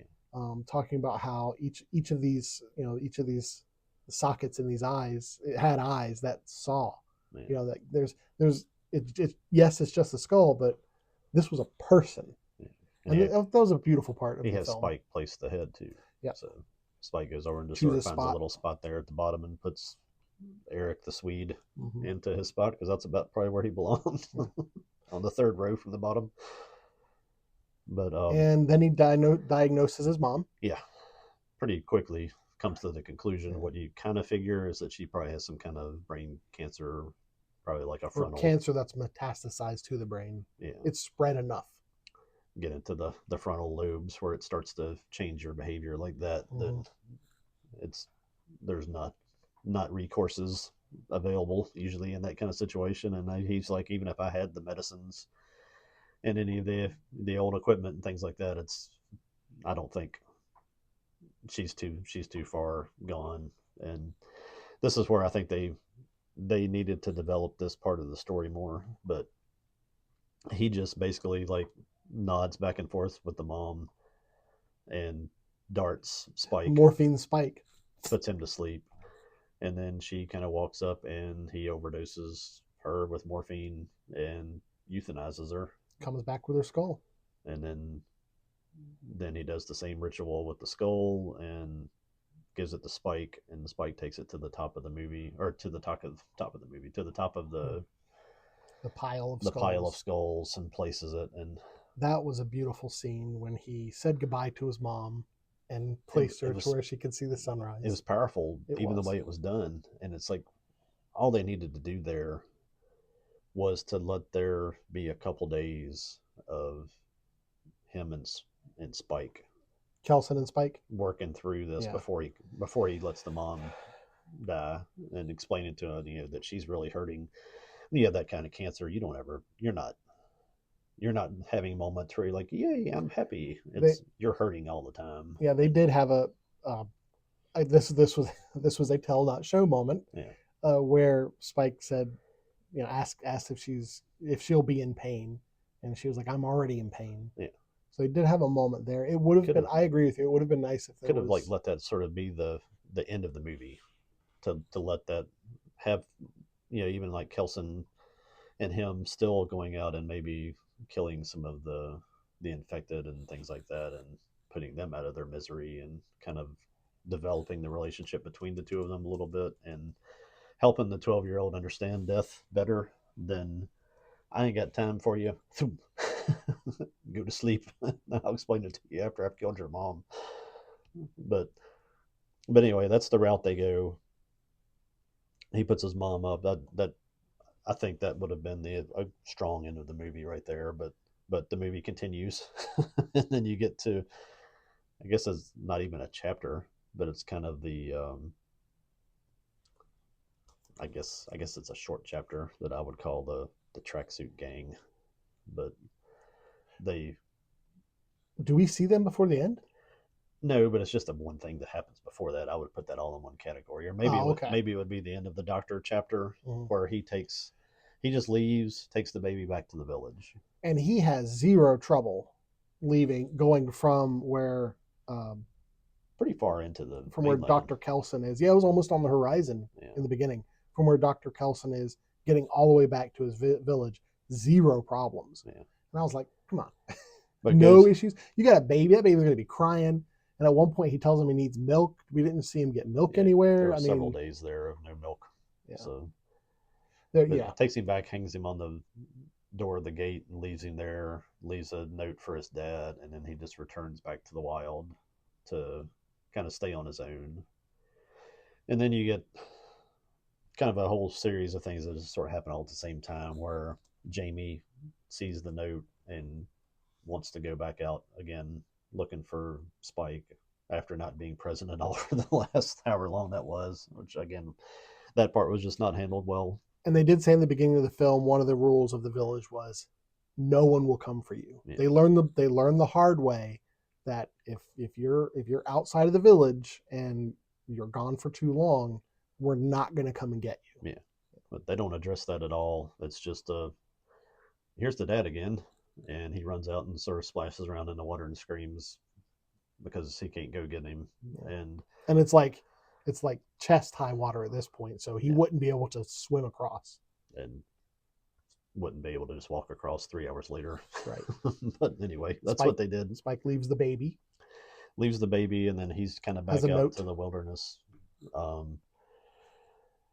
You see him fighting or killing a few more infected, and obviously they show him that he's not scared, that he's actually shooting straight and taking them down and all that stuff. But then does kind of get overwhelmed, gets chased to a roadblock where there's like some rocks had fallen across the road, that he was staying on a road going somewhere.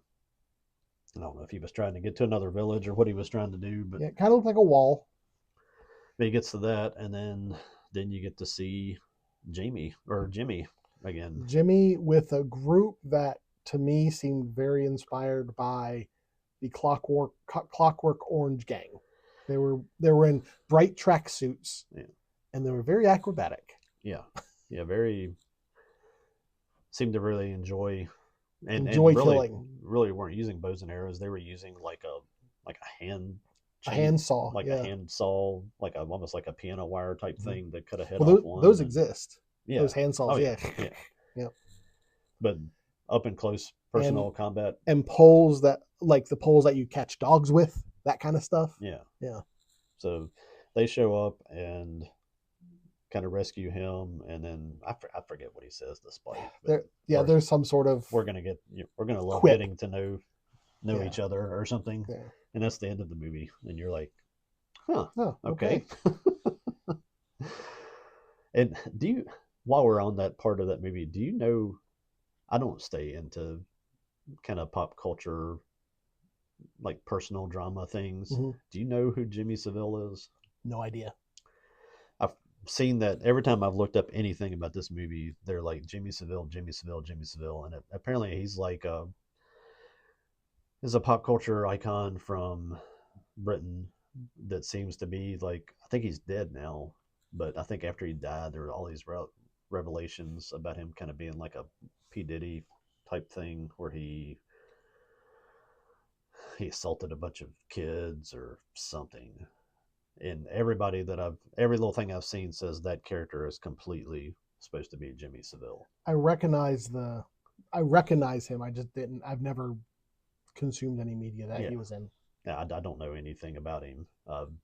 The few pictures I've seen of him, I don't really care to know anything about him. If like he might have been like a radio personality, like maybe a Howard Stern before Howard Stern got stupid type thing. But apparently, like, again, I don't think it happened until after. It says he was a disc jockey. I think it was like after he died, like all these people came forward, and there became this huge revelation that he'd been doing bad things to people for years, and kind of goes into the whole Britain tabloid news stuff that I don't care about our tabloid news, so I care even less about England's tabloid news. It looks like he died in 2011. Yeah. And there is an article here that says 28 years later, Jimmy Savile ending explained by Danny Boyle. So it means something to them, I guess. Yeah. I don't care what that's about. If it's a thing that British people care about, then good for them. Happy 4th of July. Right. Okay, so that's the film. That's the plot. Yeah. I think we kind of covered all the characters there pretty well. And we did go over some of because the next thing we'll talk about like the strengths of the film. Yeah. And for me, by far, the strongest part of the strongest aspect of the film was the casting. Oh yeah. I think the cast was fantastic. Yes. This character, the Alfie Williams, who played Spike, great actor. There's no character in the movie at all that you come away with like that I was annoyed by that person. I was like, it was just, it's well done. I think that still kind of comes back to Boyle. He has groups of people that I guess as you make movies, you get people you can count on to do things you kind of trust, and I guess those relationships kind of grow. I don't know how many of these people he's worked with before, if any of them, but some of them may have come from the Garland guy too. Again, I didn't go through and research any of that, but it could just be that they got lucky, or they had a really good casting director or something. But one of the things that I don't know if this is actually how it happened with Danny Boyle between 28 days, weeks, and years.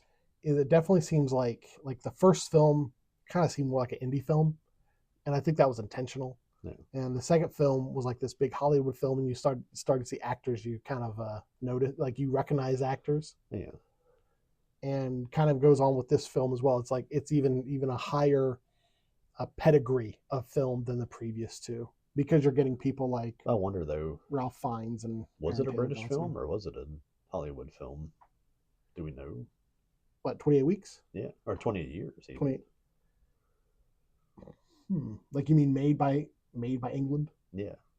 Let's see. Because he had definitely 28 days It later. was distributed by Sony Pictures, Okay. so I think Hollywood. Yeah. I Gotcha. mean, Sony Pictures is technically be Japanese, right? Right? I guess so. They bought Columbia and stuff, so it's all intermingled in Hollywood anyway. Yeah, the casting and Boyle, but I had those down both at the top of my strength. I've already talked about how he shoots things, creates tension, stuff like that. Yeah, we kind of covered that when we were talking about the film. The story about becoming a man, I think, just needs to be reemphasized again. That you really don't get to see that very. You don't get to see coming of age stories, becoming a man story kind of thing, or like the hero's journey. You don't really see hero's journeys anymore. Yeah, and that's what I grew up on in the '80s. Mm-hmm. I mean, I couldn't even start to put together a list of movies that give you that kind of storyline, and I haven't seen one in a while. I can honestly even think of the last one that's not an '80s film. I can't think of anything I've seen in the last 5 years that really kind of falls into that category. So, and just letting it be a father and a son, not having to interject anything else in it. That that's naturally the guy who teaches you how to fight and how to hunt and how to do rough things is traditionally the dad, and just letting that actually happen in a movie and not having to twist it around or try to vilify somebody for it or anything. It was just refreshing to see that part. So that was a big strength for me. And I said something about the flashback dreamlike sequences that Boyle does. There's a strength and almost a little bit of a confusing part for me too, and that they would go to these scenes and show like old medieval knights all launching loosened arrows at the same times, and then like right after that there'd be a scene of like this like red night vision stuff, and it's so it was showing the zombies or the rage, the infected. But I almost kind of thought maybe that was going to be like a part of the movie, like they would have a night fight that would kind of be like that or something. Well, did they have any of that after the scene where they ran across the land bridge? I don't recall, because they would go to this thing where there's just sort of, and 28 days later they would do it like where they were showing all these images of riots in cities and things like that. And of course they showed at the very beginning when they're doing they're testing with the rage virus, and they have the little monkey strapped up, and they're showing him all these TVs of all this violence in the Middle East and riots in cities and things like that. That he would flash those kind of scenes into that movie off and on, is just sort of a reminder of how maybe the rage virus isn't really that different than than some parts of the world as it is already. And I never really got the connection with those scenes of the medieval guys, other than trying to say that they're returning to that kind of society. Maybe I think kind of with showing that the rage virus it more unlocks something that's already in us. Yeah. That in the previous films, I think maybe it was kind of showing that humanity, when in dire straits, like returns to their roots, sort of thing. Yeah. Like the will to survive is already in us. I think what was always throwing me off with that is like they would show that and there'd be like a flash of like that night vision red stuff, and it was like the night vision red stuff was always the infected with the group that was with the alpha. Yeah. Because like when it first showed that, they were eating the elk. Yeah. And then it showed them again like in the river. So I think that was just showing like I like civilization that versus that visual that was really cool, but it's like I wanted that to be something, other than just maybe this little flashback, but it's what it was. So civilization versus like pure rage nature. Yeah. Like the juxtaposition between that. No. I mean, I think it's just a stylized thing. Yeah. Kind of like he had the bullet time sequences. Yeah. I think that was just, he wanted that in there. Yeah. And I was fine with them. The bullet time sequences, they were cool. I kind of felt like it took, and a couple of times they used it, it kind of took me out of the scene for a minute. Yeah. But maybe that was the point. Maybe that was the point to kind of like shock you. Yeah. So. That's that's what I had for the strength part of it. I think we kind of covered anything else that I had Mm-hmm. kind of listed there. The weaknesses. The weaknesses was kind of the next thing that I had. Um, you ready to move Yeah. move there? Yeah. I kind of covered them along the way too a little bit. The glaring one for me is the Jimmy thing. Yeah. Excuse me one second. Where you see Jimmy in the very beginning, he's in the opening, and then pretty much for the rest of the film, you know nothing about Jimmy. Jimmy doesn't show up ever. Because you plan him at the beginning of the movie, I'm waiting for him to come back for the rest of the movie. Right. Somehow, and every time I encounter somebody, I'm like, "Is this Jimmy?" It's like, Is this Jimmy? it's like In the church, and that might have been intentional. In the church, when you first see the zombies, the fat zombie get the tarp around his face, I thought, is that Jimmy? Has Jimmy shown up? yeah, yeah, Now, there was that one time where you saw, "Behold, he is coming with the clouds," written on the side of a building, and it and says someone Jimmy. wrote Jimmy next to "Behold." So, "Behold, Jimmy, he is coming with the clouds." Yeah, So, there, I guess they did kind of allude to him, but not really. yeah, yeah. That that searching for that to pop up was distracting. Hmm. Um, I mean, at one point we were discussing. At one point, we thought uh, before we found out who Dr. Kelson was, we thought maybe the person who was manning the fires was Jimmy. yeah, That would make sense, yeah, narratively. yeah, but not too old of a guy to Yeah, really fill that role. But Jimmy was a child when there was an outbreak, and if this guy was a doctor beforehand, then yeah, he would be in his mid-30s at best right. at Now this point. you could definitely make a character that's called Doctor whatever, Doctor Jimmy, Yeah, and really, well, he's not really a doctor. That's just what we call him. yeah. I mean, that would be fine. That would make sense. That would come back to that always having that crazy dude Yeah. in a Danny Boyle movie. Yeah. But the I mentioned some of them as we went, like the little plot things, so something else could happen. The soldier being at the gas station, igniting them, burning everybody to death, but not the people that you needed to survive. That kind of stuff. There wasn't very much of it until you got into that section with. Kind of seems like once the Eric the Swede comes in is where more of that happened. There wasn't a lot of Mm-hmm. plot devices, so you could have your next this happens, so we can have this happen. Now there wasn't Uh, a lot of people in the film, but one of the things that I felt was, I don't even want to say lacking. One of the things I noticed is there's not a lot of people who you care about that die. yeah, Like Eric was introduced to get killed. That's why he was introduced. yeah, He was fodder. But aside, like the dad doesn't die, the mom doesn't die from being infected by the rage virus. Spike doesn't die. I mean, the the whole soldier thing is probably maybe my biggest weakness for the movie, because I mean they talk about a plot device that happens so your next thing can happen. They talk about how he gets there, and it's like, well, we were on a boat patrolling the island and we hit something and the boat sank and we got on a lifeboat and we floated here. yeah. And you're like, what? It's like, are you soldiers or are you a bunch of goofballs that just got on a boat and started zipping around the island until you crashed? I mean, that was like, how about why were they not just coming to the island to do something, to, It, to, to capture an alpha or something? it could be that these soldiers are really treated like fodder. Like Yeah. maybe, and they didn't really touch on what the world outside of this area is like. Maybe in the world, they do just recruit people and just put them into the meat grinder, Could be very little training. Here's your armor, go. Could be I don't have any opinion or any knowledge about anything with Sweden. It's like that we send Swedes because they're the guys that we're going to patrol the islands close to them, or what. But and if they crashed their boat and basically had to swim for their lives to get there, then how did they get there all fully tacked out in gear? Because when you see them the first time, they're all in gear. Yeah.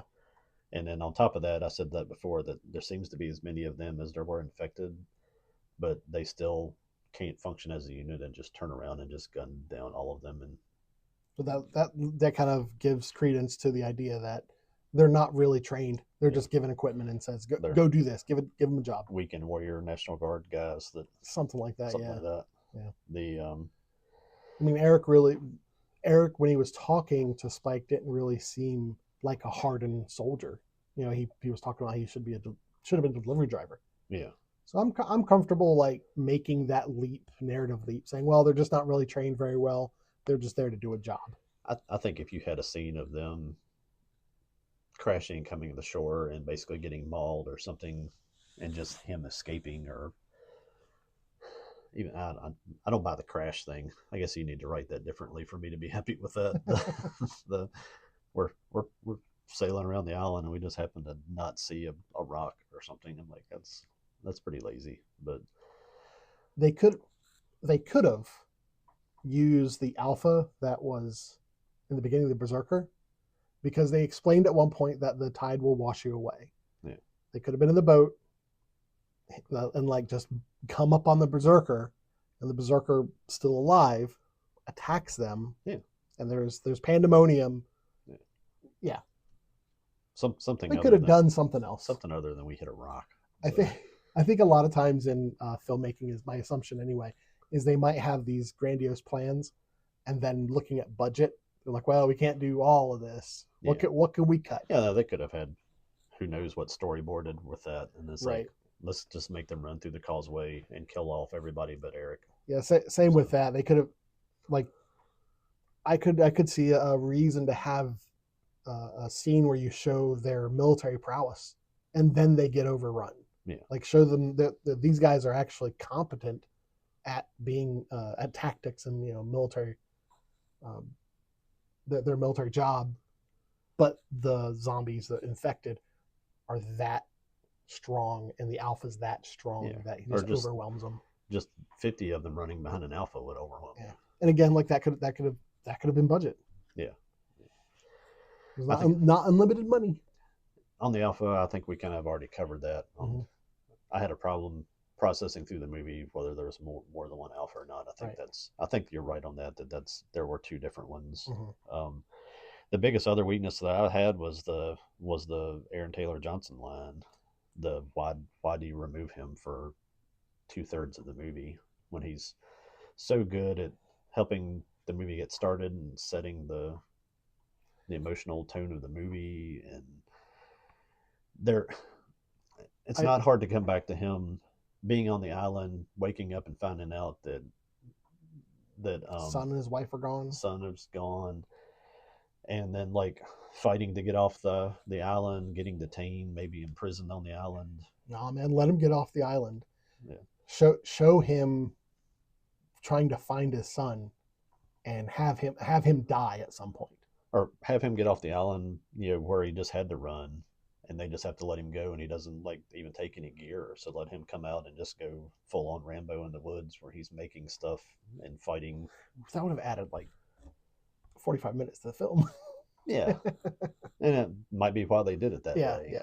But just that, he's such a good actor, and that character I think was so well developed in that first little third or whatever of the movie, that by just having a spot where it's like, well, he's gone now, and we're not going to talk about him anymore. Just even if it was just to come back to I think maybe that's the way I would have written it. Would have been have him wake up, find out, try to get off the island, and get detained.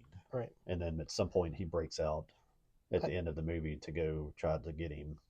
I do feel that there's a bit of a character assassination in the beginning, because you show him he's this well-intentioned father, then you show his flaws, which, like I said, I think it was great for the character development, but there's really not any kind of redemption for him at the end. It's just, okay, well, he's there, and his son's out, and he doesn't go out to try to find his son, presumably because of their rules, which doesn't really match up with the characterization they gave him. He would have gone to try to find him. Yeah, and he's, the fact that he's shaking with a knife, and then after that, in the scene with the knife, he walks down the steps and he punches the wall. Yeah, that's not somebody he's impulsive that a bunch of old guys on the island are going to keep from leaving the island. And it's another arc too, like where Cillian Murphy in the first movie just goes kind of haywire and starts killing soldiers with his hands and stuff. That give me a little short arc of that at the end of that where he's doing that because let's talk about Dr. Kelson. okay. Keep want to say Kelso from Boy Meets World. I don't have another name. I just have to always go back and try to remember what the name is. But one of the things that one of the questions I had was, why didn't Kelson kill the Alpha?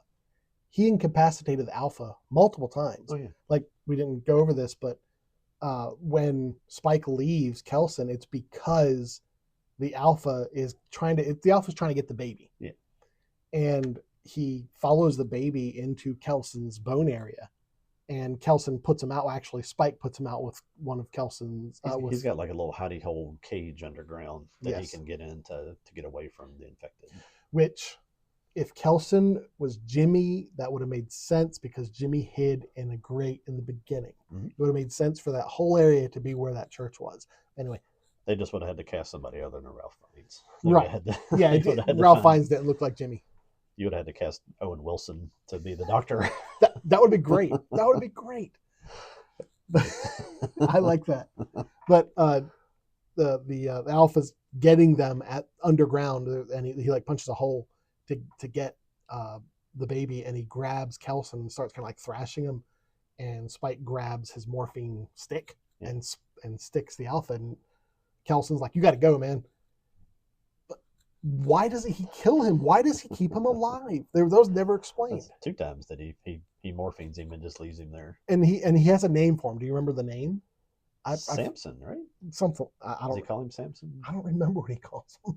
It's something like that. It's something like an iconic name like that. I don't remember if that's right or not. Yeah, he gave him like a nickname.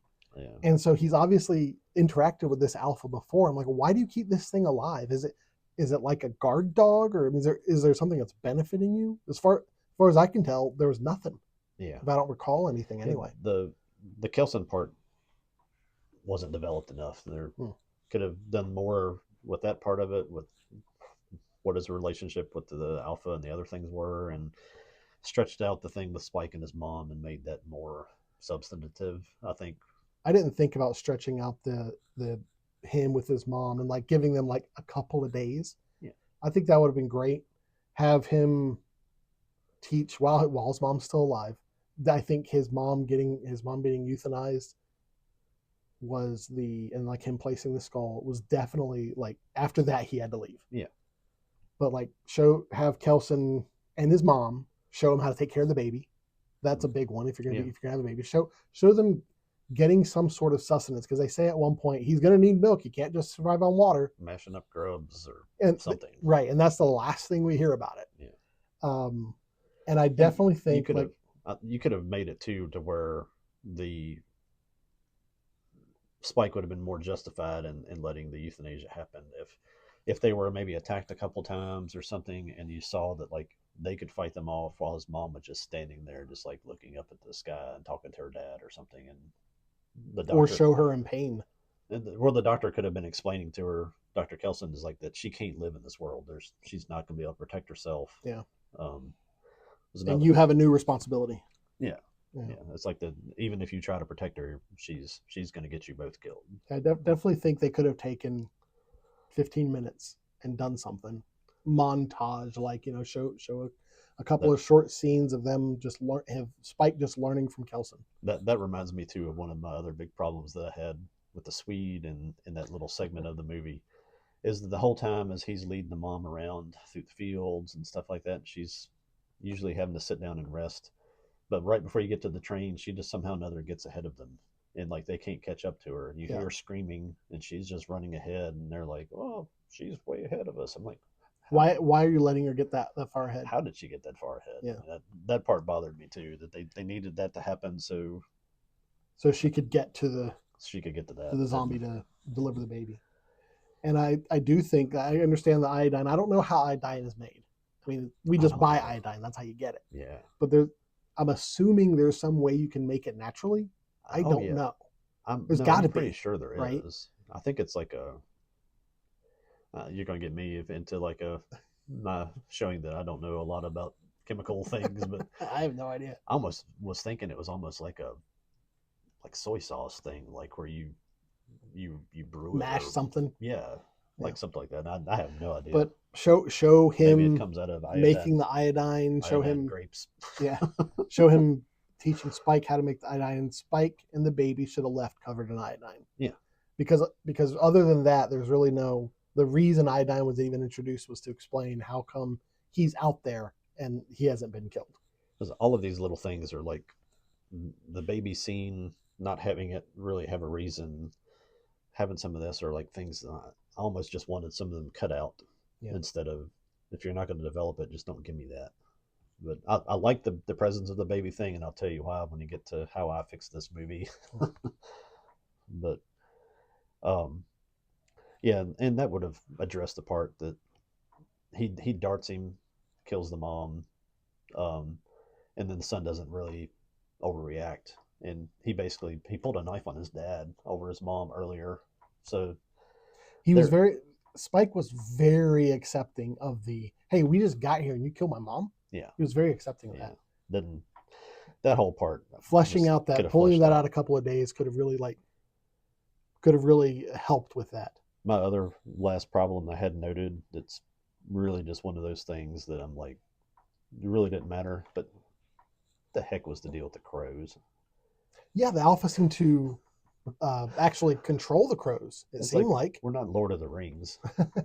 It's like yeah, if the or alpha Game of Thrones or is the something. alpha a wizard? It's like I didn't.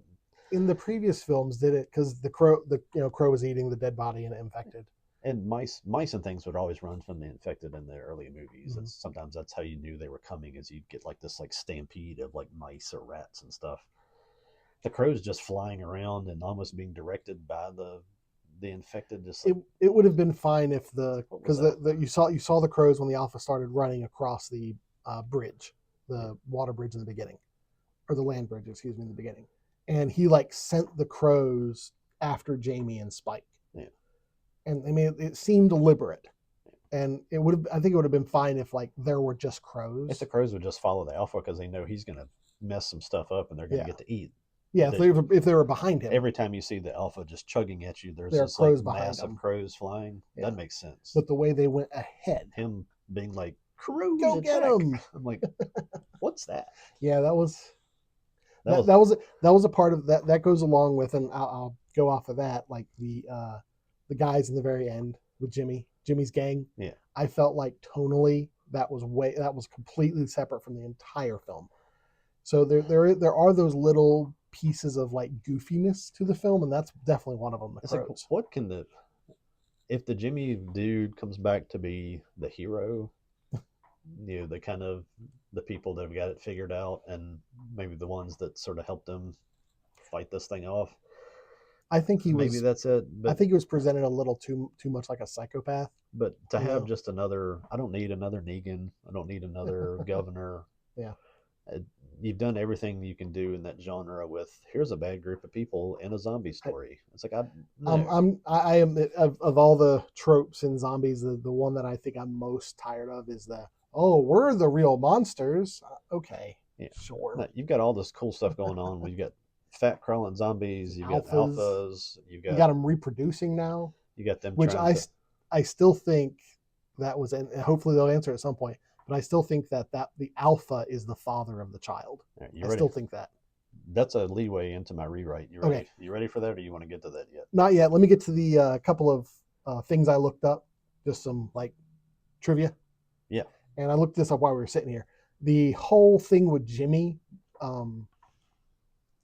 seeming like Danny Boyle, that was because in 2002, when the rage virus broke out, like culture stopped. And so think of Jimmy being like this world Star-Lord. Okay.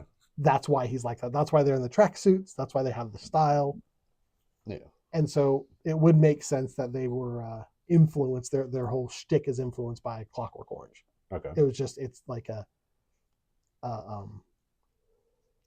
what would you call it? Like a cultural time capsule or something. Yeah. Okay, so that's one of them. The other thing I thought was interesting, I did not know this. This was shot with 20 iPhone 15 Pros. I saw one thing of the board that I don't know if you saw the same thing or not, where Yes. there were all It these looked like a phones big mounted. blade. Yeah, it was like a 20-foot long thing with all these phones kind of mounted in an arc. Danny Boyle called that poor man's bullet time. Okay. And I thought that was interesting that these were shot with iPhones. Now it's not just like we're shooting with an iPhone, but it's just an iPhone. And now we have these little mics, but it's just an iPhone. But with them, they have these rigs that it's the iPhone, but then there's a big lens on it, and they have lights and the tripod. Like it's a rig. Did you ever see in the Matrix, making of the Matrix Mhm. stuff, how they showed Trinity doing the Yeah. the kick thing, where they had this like spiral of cameras, Mhm. and they would fire sequentially, Yeah. like in just fractions of seconds, Mhm. and capture her and stuff. And that was 1999. Yes, 25 years ago. So if you think about what you could do with that now, Mhm. that's And that's pretty much how they did it. yeah, to where you can just rotate around somebody that's running, and I guess put all those pieces together. And Danny Boyle's decision to shoot on iPhones was influenced by his original decision to shoot 28 Days Later on like crappy digital cameras because that's what they had at the time. Yeah. And he's like, well, now at this point in the time, 28 years later, that iPhones exist. And they even exist in the world outside of this area, which I can understand that. But the results, because the iPhone is such good quality with video, the results, you don't really see it. It just looks like a nice looking film, Yeah, you know. But Yeah. I guess like behind the scenes for him, it was like That's what it was a cool thing to do. we used to work with a guy that was a photographer. He talked about how he stopped buying camera equipment because what you could get on a phone was comparable at this point. So Mhm. Okay, now I also wanted to mention this boots that it's prominent in the trailers, but you also hear it a little bit in the beginning of the film. it's a little. I actually looked the song up on YouTube. Yeah. It's a little bit of like a techno mix. It's not Okay. even like again, like I described that music as disturbed or like unsettling. Mhm. It's like it's not a techno song or something you put on and like want to listen to. It's like Well, Boots was written by Rudyard Kipling, who also wrote the Jungle Jungle Book. Book. That's how we know him. Yeah. And it was a poem, and we'll put the link in the YouTube video of this. We'll put a link to one of the poems on YouTube. I'll try to find the actual one that they use in the film. Yeah. But yeah, it's. I'm just going to read like the first two lines, and they actually have like dashes where it's like we're foot slog slog slog slogging over Africa, foot foot foot foot slogging over Africa. So that cadence Mhm. is built into the poem, and it was. I think it was a great addition. I mean, it got in the trailer. It really As soon set as the I tone. saw the trailer, you could be you could be over here. We could be arguing over something that trailer would come on, and that both of us would just stop what we're doing and just be like, because Watch the trailer. It was so capturing. Yeah. But, And let's see. I think there's only one other thing I wanted to mention was they did consider calling it 28 months later instead. So days, weeks, months. yeah. But it's literally just it's been so long. Might as well call it years. Yeah, because 28. Now What would that be? 3 years. You were talking about I mean, 3 earlier, years. talking about how there was a period of time where after 28 weeks where it got to the mainland, and there was a campaign where they between the 28 weeks and 28 years where they pushed it back and isolated it in Great Britain. Like that, I mean, they could at some point in the future just make that movie. Yeah. I mean, they call it 28 months later, and just show them pushing back the zombies from Europe. Yeah, I mean, you could start up with the closing scene of 28 weeks later, Mhm. where they're running out of like a subway tunnel. Oh, right at the Alpha or the Eiffel Tower. I didn't mention this earlier. This is one of the not really complaints, but one of the criticisms I have is the fact that you have people out there who are infected, but they're not turned. Yeah. That's not touched on at all. That's like just forgotten. Yeah. And they could show that in like 28 weeks later. That could be a part of that plot. Yeah. Or 28 months later. I'm sorry. But it can grow. There are places for this to go. Well, I think the last thing I had on a note before I get into a rewrite The of rewrite, it too yep. was the trilogy, and that they already have shot a second one called The Boom Tower. Okay. Um, Like I said, I didn't know this before you told me this. and then of course there's going to be one more. It's still going to be under the direction. They don't say he's going to be like the director. They say it's kind of under the supervision of Danny Boyle and everybody. But it's going to be done by Nia DaCosta. Okay. And every time I've seen anything about that, look it up. It's kind of How do you spell the first name? Nia. Yeah. DaCosta. She's the one that did the Marvels. Marvels. Candyman. Okay, let's see. I think that's it. Candyman and the Marvels. Okay. That's all the Marvels. And there's a lot of groans about her involvement with it. I don't have any opinion on her. I don't know her. I didn't see the Marvels. I didn't see the remake of Candyman. I like the first Candyman. That's why I didn't see the remake. I don't need to see remakes. So she's involved in the second one. Well, I don't know what potentially that does to it. It's hopefully the fact that it's already shot and they've already kind of seemed to be trying to tie it directly to this. I think. Well, who's going to be the director of the Boneyard? I think that's her.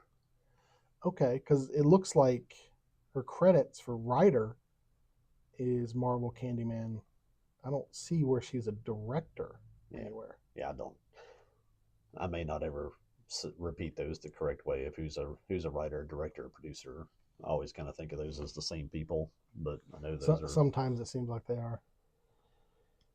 But with all of the characters that are present in it, it'd be kind of hard to corrupt the story, I think. It might get weird with the Jimmy people, but I don't think you can change it into the Marvels with what you have. Okay, she was a director of little films, Candyman, The Marvels, Hedda. I don't know what the Hedda is. I don't know either. So the only thing I know of her is from The Marvels, and I always give a big leeway, charitable leeway for people who direct things for Marvel. Yeah. Because it's like they've got like a template that they have to follow. Yeah. So I mean, well, that's what I'm hoping with, again, whatever her thing is and why people have groaned when they mention her name. The fact that it's under Boyle and Garland and already in this framework hopefully means that if she hasn't done good things before, then maybe this will be her step to actually do a good thing. Okay. Yeah. If not, she'll screw it up and that'll be the end of the franchise and there won't be a third one. But well, I'm looking forward to it. That's interesting that you said they filmed them like back to back. Yeah. That's interesting that they would switch directors. Yeah, I don't know. I don't know what's going on there. Yeah. I could speculate, but that's all it is, a speculation. Right. So, well, I'm up for it. I mean, I've seen the 3 films that they had so far. If they're going to make a trilogy out of 28 years later, Negan in tracksuits, then it was fun while it lasted. Yeah. If it kind of goes down some more interesting path, then I'm up for it. And I don't think Boyle will let it go off the rails. So it just depends on how much it is he's trying to let somebody do their own thing, or how much maybe he's trying to help them develop their own thing. Right. So, all right, you ready to rewrite it? Well, we've now I want to say as a caveat. I mean, we've talked about a lot of things we would change if half of it I've already kind of covered. Yeah, I don't. Even though we have these thoughts, I don't think it's an indictment on the film. The film is great. Yeah. So I don't. It's not necessarily saying. I want it to be a 28 days later level film, not 28 weeks later. Right. And you come back to 28 weeks later, and you're like, we come back to repopulate London. So, one, as a story, we do it in the most populated part of the city, which is idiotic.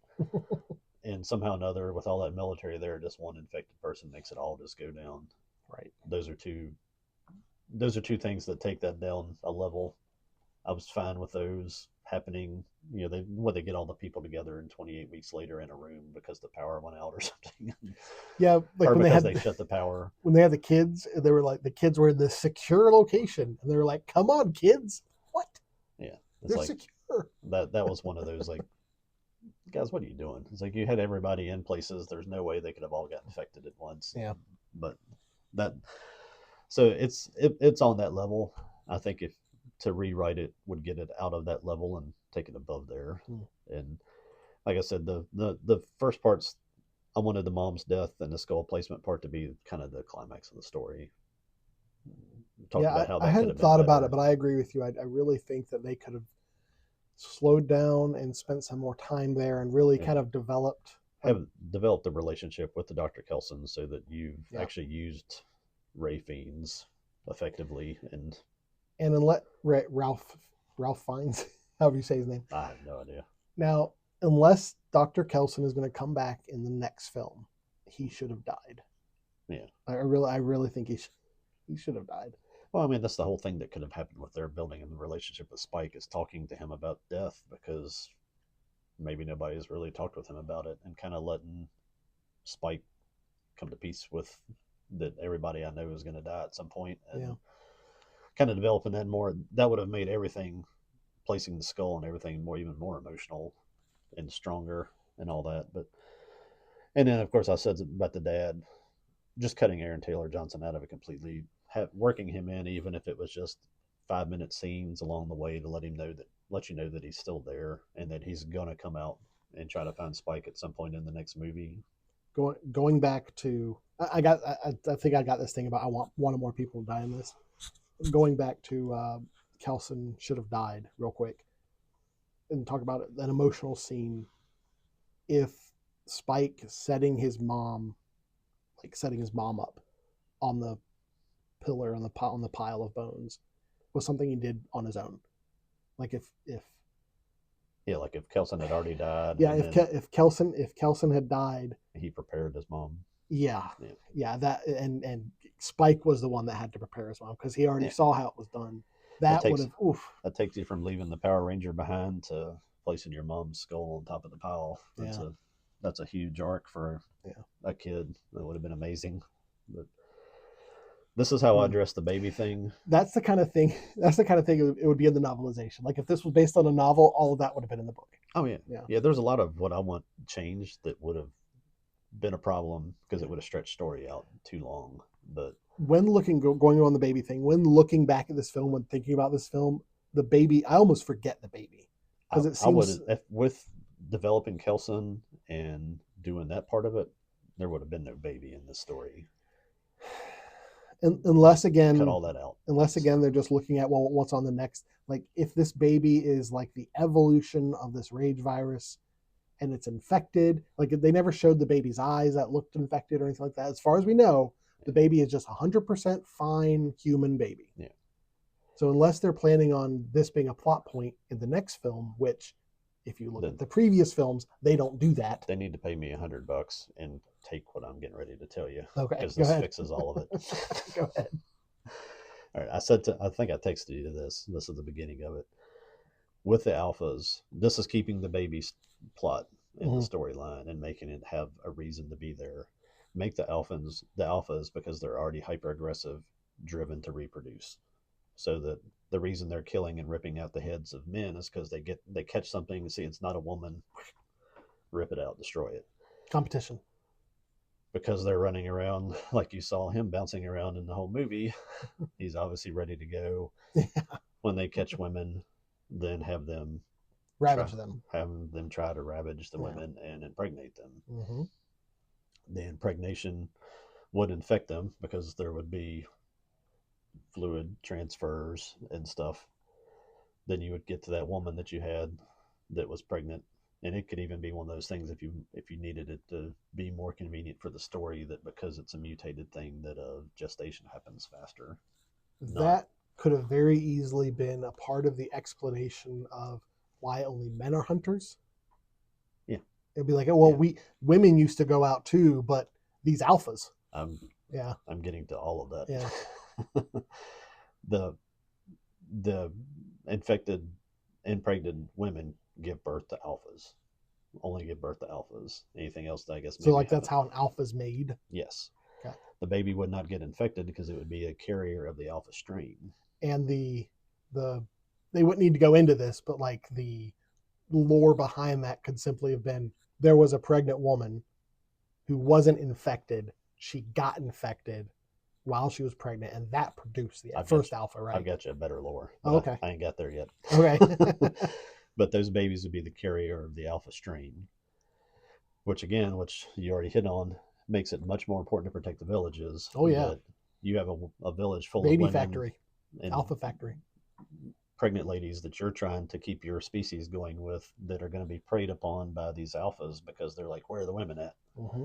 So that makes that even more nerve-wracking to have a village with women in it. So in this idea, like I was thinking that what it was is there was an infected woman who just mated with an infected alpha and they had a baby. Yeah. Like the infected are able to reproduce. In your idea, it would have to be a non-infected woman. It'd be a woman running for her life that gets run down by this alpha. Horrible That's things terrifying. happen. Oh yeah, no, that's what I was sitting there thinking that's terrifying. about. When you're sitting there watching in the movie this giant thing that's running after them, and half of the time he's the part that makes him male is swinging in the wind, flying around is like. But like, I was like, man, I'm glad that I was sitting there thinking, it's like, man, I'm glad he's not trying to do anything else to him when he catches him because it's like that's horrifying. But the ending, he would be taking that baby back to the village, which could be another alpha. But this is the thought of this my second tier of thinking later into Suffering in the Heat mowing yesterday was if you really wanted to link these movies, is that Andy from 28 weeks later, because he has the virus and does not affect it, and at the end you see it still working in his eyes, that when he hits puberty, he becomes an alpha. Okay. He becomes the first alpha. I would tie that into that series. Whether or not that would be he escaped and got loose on the island, and that's just how things got out of control on the island, that you have Andy turning into this mutated giant that that is beyond anything they can control. I think that would be an amazing tie back into the second movie and give a whole reason for the fact that he has the different eyes and stuff. And I'm sure the kid that played him, he's 31 now. It's just about the right age. Yeah. But I'm sure he's not of the stature you would have. Yeah. You would have to enhance him or maybe put his face onto another giant character. But I think the alpha look was so set that it'd be fine to just have another actor. Yeah. But also just kind of recast John Connor. Come on. having that little retcon of the story that when you hit puberty or adulthood is when you kind of the virus just unleashes and turns you into this alpha thing, means that they would be sitting there with this baby in their village that they would think would be fine until whatever point it kind of kicks in. And you could have shown that with the baby, that it had little different colored eyes or whatever. Well, they had it like it's the veins in the sclera, is that how you say it? The white part of the eyes, like crawl. Yeah. Right. Yeah. They could have just had a visual where like maybe it was crawling from the pupil onto the retina. Like it wasn't the part where you normally look, so you have to look closer. Yeah. That could have been like, well, that's why they didn't see it, because they weren't looking for the right thing. Yeah. Because his mom was the carrier, his sister was not, and then he was, and you saw that at the end. He gets bitten at the end of the movie. I'd be fine with if women are infected, like there's women who can be infected. This would be like to flesh out the world. Women, there's a type of woman who can be infected but not turn. She's just a carrier. So like her blood could be like the hope of humanity. Yeah. But if the male gets that, he turns into an alpha. Yeah. Yeah, that'd be fine. And then you could open the sequel with that backstory, come back and fill in the whole Andy story. Instead of Jimmy in the church. Well, yeah, I mean, you could still have the Jimmy and the whatever thing, and Jimmy could be, if you wanted that to be a positive thing that wasn't just another Negan, that he would be this like gang of guys that knows about the alpha threat and is trying to. He's just we're the acrobatic alpha killers. I really think for tightening up the narrative, I think Kelson should have been Jimmy. Like those two characters should have been the same. Yeah, I don't like the Jimmy arc of it at all, but I'm just trying to work with what they threw out there. Yeah. That I think that you open with that sort of backstory, flashback to Andy, and then like people studying on him and stuff, and then like have it happen pretty quickly that he just kind of bulks up and goes berserk and escapes onto the island. And they could even like that could be part of the story of what happened with England, as they tried to hunt him down and he killed so many things that they're like, screw this. It's like, just let him go, forget the island. If he comes to the shore, shoot him. But again, the simpler fix would have been just to burn the whole island down. Right. But and then if you went with that line to where alphas are reproducing and kind of making these delayed alphas that show up again as they become teenagers or as they become adults, you can make that happen however you wanted that to happen. Now by the time you get to a third movie, your third movie story could be that you've got a big old alpha problem, and that there's lots of them, and they're going to come.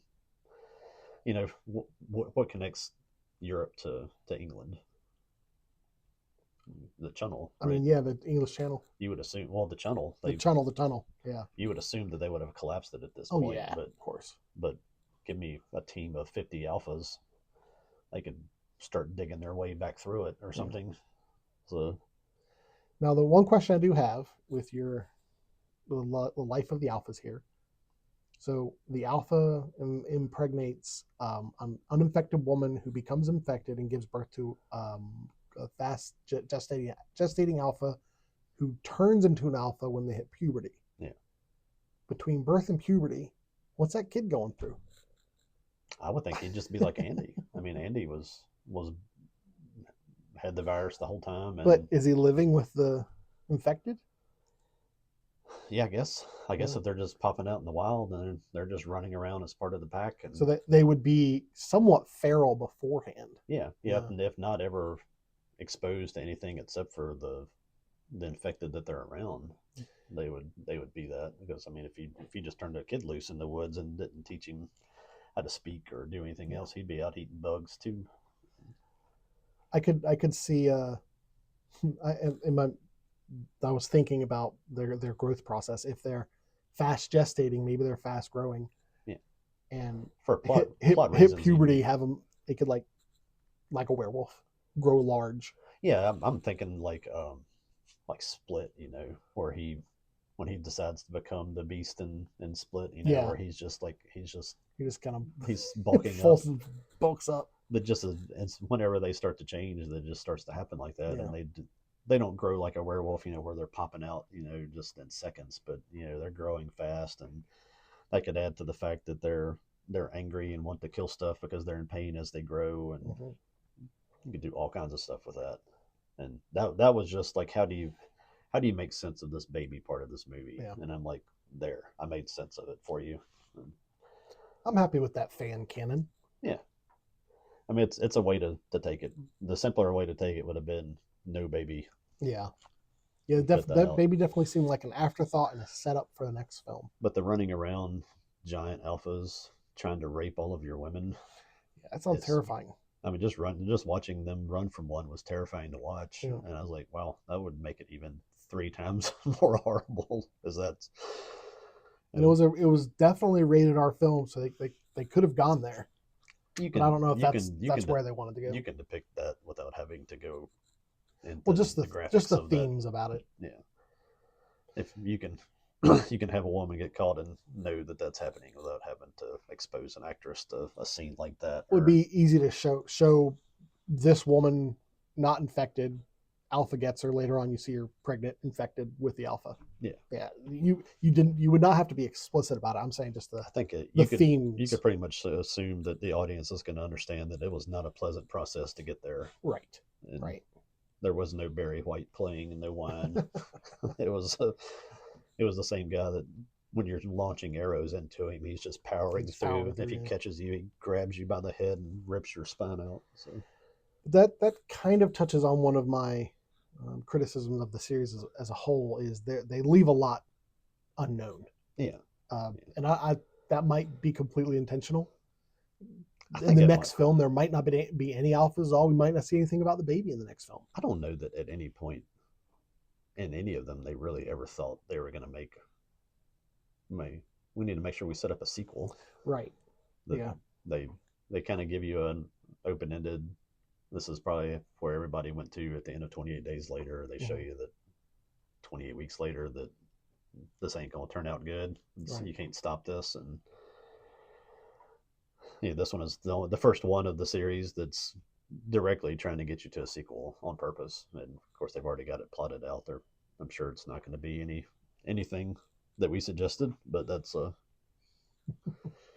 I like to I do it with movies and video games. I like to think of like how would I have handled this. yeah. So yeah, There's so many things that just recently, it's just Danny Boyle's in that last group of filmmakers from the generation that made really good films, and you've got so many people that are even people that are getting experience are coming through this system of contrived writing and having AI do stuff and well, not really knowing how to make things fit together or having everything matter.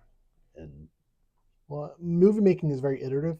So like the people who wrote like Ridley Scott, he grew up on like probably he grew up on like television that was really like Casablanca, yeah, and that was really based on the way plays were written. yeah, So it's the next generation takes the previous generation's work, and that's what they build their views off of. yeah.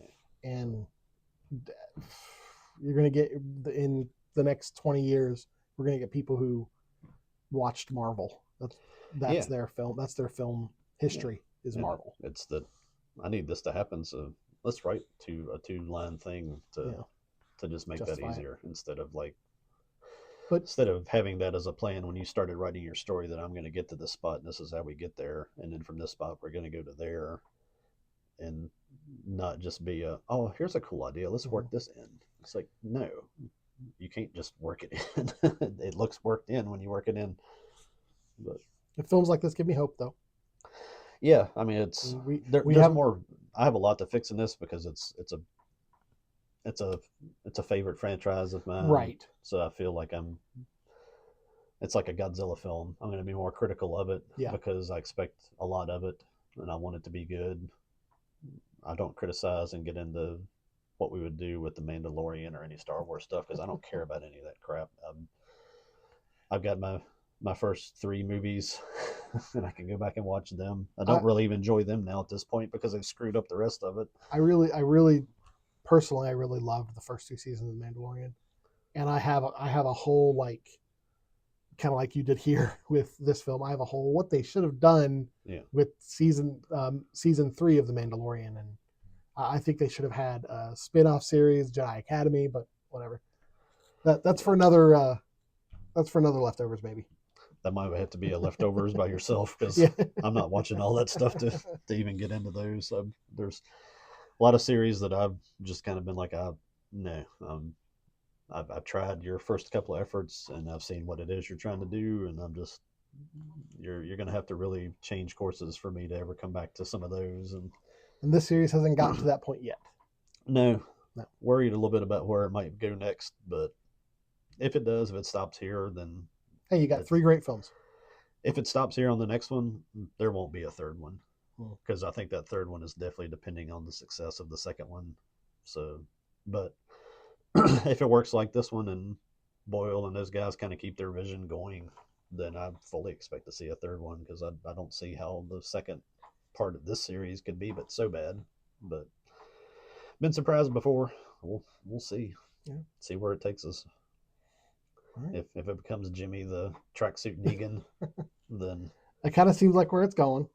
We'll see. Yeah. There's ways to deal with that if they've introduced it and they decide they don't want to do that, but they've introduced it now, so you got to do something with it. Yeah. So, is there anything else you want to talk about? I think that's it on the 28 weeks later. Okay. Or 28 years later. 28 years later. All right. That's keep my time periods identified here. We're on years at this point. Right. I don't know what they're going to 28 decades later. Yeah. I don't know. But so the next episode that we're going to have is going to be I guess month 6, episode 6. Yes. Appetizers. Back to Tremors. Yep. And we're gonna be talking next month. We'll be talking about Tremors. And no no 20 years later, because you can see if we added that to that I would completely get sidetracked. Yes. Well, this quick little leftover episode is racking in. Looks about 2.5 hours so far. Yeah. But that kept that out of appetizers. That kept it out of appetizers. So thank you for joining us in this seminal, I guess not seminal, but premiere leftover episode of Appalachian Dim Sum. We'll see you next time. Yeah, thanks for joining us, Joel.